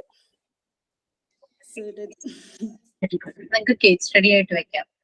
പേരെന്തെങ്കിലും കുട്ടി X-നോ Y-നോ അല്ലെങ്കിൽ ഇഷ്ടമുള്ള ഒരു പേര് കൊടുക്കാം. ദെൻ ആൾക്ക് സംഭവിച്ചത് ബീറിമെന്റ്, അതായത് ലോസ്, അവന് പാരന്റ്സ് നഷ്ടപ്പെടുകയാണ് ചെയ്തത്. അതിന്റെ ഒരു ഡിസ്ട്രസ്സിലാണ്, ഒരു ഹെൽപ്ലെസ്നെസ്, ഹോപ്പ്ലെസ്നെസ്. ആളങ്ങ് ഹോപ്പ്ലെസ് ആയി, ഹെൽപ്ലെസ് ആയി, അങ്ങനെ ആ ഒരു അവസ്ഥയിലേക്ക് പോയി. അതെല്ലാം നിങ്ങൾക്ക് അതിനകത്ത് കേസ് സ്റ്റഡിയിൽ കാണിക്കാം. ജസ്റ്റ് ഈ കേട്ടത് വെച്ചിട്ട് എഴുതുക. കേസ് സ്റ്റഡിയുടെ ഫോർമാറ്റ് ഞാൻ നാളെ പറഞ്ഞുതരാം, എങ്ങനെയാണ് നമ്മളൊരു കേസ് കേൾക്കുമ്പോൾ കേസ് സ്റ്റഡി. ഇത് യൂസ്ഫുൾ ആയിരിക്കും PFA ചെയ്യുന്നതിനും. അതുപോലെ തന്നെ ഒരു ഇതിൽ തന്നെ ഏതൊരു പ്രൊഫഷനിലേക്ക് പോകുമ്പോഴും നമുക്ക് നമ്മുടെ മുമ്പിൽ ഒരു കേസ് വരുമ്പോൾ അത് എങ്ങനെ മാനേജ് ചെയ്യാം, എങ്ങനെ ഹാൻഡിൽ ചെയ്യാം എന്നത് നമുക്ക് അറിയാനായിട്ട് പറ്റും. നോൺ ജഡ്ജ്മെന്റൽ ആയിരിക്കണം. ഡയഗ്നോസ് ചെയ്ത് അതിനൊരു ട്രീറ്റ്മെന്റോ അങ്ങനെയുള്ള രീതിയിലൊന്നും നമുക്ക് പറയാനുള്ള ഇതില്ല. PFA എന്ന് പറയുമ്പോൾ നമുക്ക് ഗൈഡ് ചെയ്യും. കൂടുതൽ കുറെ കൂടെ എന്താ പറയാ ഒരു ട്രീറ്റ്മെന്റ് അല്ല, ഒരു സപ്പോർട്ട് വേണം എന്ന് തോന്നുവാണെങ്കിൽ ആ ഒരു സെക്ടറിലേക്ക് നമുക്ക് ഗൈഡ് ചെയ്യാൻ. ഇപ്പൊ സൈക്യാട്രിക് ഡിസോർഡർ എന്തെങ്കിലും ഉണ്ടാവും, അപ്പൊ അതിനനുസരിച്ച് ഗൈഡ് ചെയ്യാം. ചില കേസസ് ഇതൊക്കെ അത് ശരിക്കും സോർട്ട് ഔട്ട് ആയി, അവനൊരു ഹെൽപ്പിംഗ് ഹാൻഡ് കിട്ടിയപ്പോ തന്നെ റിലീഫായി. അല്ലെങ്കിൽ ആ ഒരു ഏജ് എന്ന് പറഞ്ഞു കഴിഞ്ഞാൽ പിന്നെ അതുവരെ അവന് തൊട്ടടുത്ത വീട്ടിൽ പോയിട്ട് താമസിക്കുക, രാത്രി അവിടെ പോയി കിടക്കും, അവിടുത്തെ ഭക്ഷണം കഴിക്കും. അല്ലെങ്കിൽ അവന് എങ്ങനെ വിട്ടു കഴിഞ്ഞാൽ ഇന്നത്തെ സമൂഹമാണ്, അവൻ വഴിപഴിച്ച് പോയിട്ടുണ്ട്, അച്ഛനില്ല അമ്മയില്ല ഒന്നുമില്ല. പക്ഷെ അതൊക്കെ ഓർത്തിട്ടാണ് അവനെ അങ്ങനെ ഒരു സേഫായ സ്ഥലത്ത് കൊണ്ടുപോയി. ആൺകുട്ടി ആവുമ്പോ പ്രശ്നങ്ങൾ ഉണ്ടാകുന്ന ചില കേസസ് ഉണ്ട്. അതേസമയം ആ സ്ഥാനത്ത് ഒരു പെൺകുട്ടിയാണെങ്കിൽ വേറെ രീതിയിലുള്ള പ്രശ്നങ്ങളും ഫേസ് ചെയ്യേണ്ട വന്നേ. അത് അങ്ങനെ ചെയ്യാം. ഇന്ന് നമ്മൾ പറഞ്ഞ കാര്യങ്ങൾ PFA കുറിച്ച് നമ്മൾ ഓൾമോസ്റ്റ് പറഞ്ഞു. ഈ ഒരു PDF ഞാൻ ഷെയർ ചെയ്യും. അതിൽ ഈ ഇമേജ് എല്ലാം ഉണ്ട്. നിങ്ങൾക്ക് ആവശ്യമുള്ളത് മാത്രം അതിൽ നിന്ന് എടുക്കുക. കുറെ വായിക്കാനുണ്ട്, വായിച്ചു നോക്കുക. ഫുൾ ആദ്യം പോയി പ്രിന്റ് ഔട്ട് ഒന്നും എടുത്ത് വെക്കണ്ട. ആവശ്യമുള്ളത് മാത്രം അതിൽ നിന്ന് നോട്ട് ചെയ്താൽ മതിയാവുന്ന എനിക്ക് തോന്നുന്നത്. ഈ പിക്ചർ വരയ്ക്കാൻ പറ്റുമെങ്കിൽ വരച്ച് സൂക്ഷിക്കുക. കാരണം പ്രിന്റ് എടുക്കുന്നതിനേക്കാൾ എനിക്ക് തോന്നുന്നു ഇതൊക്കെ നോക്കി വരയ്ക്കുവാണെങ്കിൽ 1 ടൈം റീഡിംഗ് ആണ്. 28 പേജസ് മുഴുവനും പ്രിന്റ് എടുക്കേണ്ട ആവശ്യമില്ല. നെക്സ്റ്റ് പിന്നെ നമ്മൾ റെക്കോർഡിന്റെ കാര്യം പറഞ്ഞു. പ്രോവേർബ്സ് ആണ് ആദ്യം, 20 പ്രോവേർബ്സ്, പസിൽസ് ആൻഡ് റിഡിൽസ്, അത് 10 ഈച്ച് അങ്ങനെ പറഞ്ഞു. പിന്നെ അത് എഴുതേണ്ട രീതികളെല്ലാം മനസ്സിലായല്ലോ. ഞാൻ അതെല്ലാം നാളെ ഇൻസ്ട്രക്ഷൻസ് ആയിട്ട് ക്ലാസ് റൂമിലേക്ക് ഷെയർ ചെയ്യും. അപ്പൊ ഓക്കെ, നമ്മളുടെ ടൈം ഓൾമോസ്റ്റ് കഴിഞ്ഞു. ഇനി ഒന്നുമില്ലല്ലോ? എന്തെങ്കിലും ഡൗട്ട്സ് എന്തെങ്കിലും ഉണ്ടോ? ഞാൻ അഫർമേഷൻ കൂടെ എന്ന് ചെയ്യിക്കണം എന്ന് വിചാരിച്ചാൽ അപ്പൊ നാളെ നമ്മൾ 5 പോയിന്റ്സ് സെൽഫ് അഫർമേഷൻ പറഞ്ഞിരുന്നു. അതിന്റെ കൂടെ 10 പോയിന്റ്സും കൂടെ ആഡ് ചെയ്തിട്ടുണ്ട്. അത് ചേർത്ത് നാളെ 15 പോയിന്റ്സ് ആയിട്ട് നമുക്ക് അഫർമേഷൻ ചെയ്യാം. ഓർമ്മയില്ലേ? APJയുടെ 5 sentences. I am the best, I can do it, I am a winner, today is my day, God is always with me. നിങ്ങളെല്ലാം നോട്ട് ചെയ്തിട്ടുണ്ട്. അതിന്റെ കൂടെ വേറെ കുറച്ച് പോയിന്റ്സ് കൂടെ.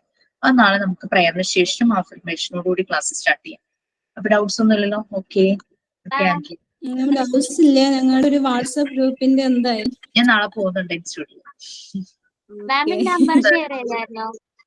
നമ്പറും ചെയ്തിട്ടില്ല ഞാൻ. അത് ക്ലാസ് റൂമിൽ ഇട്ടാ മതിയോ? ഇപ്പൊ ഇതിലിട്ട ക്ലാസ് ലെഞ്ച് ആവുമ്പോ പോവില്ലേ? അതെ അതെ, ക്ലാസ് റൂമിൽ ഇട്ടാ മതി ma'am. Okay, thank you ma'am. Thank you ma'am. Thank you ma'am. Thank you, ma'am.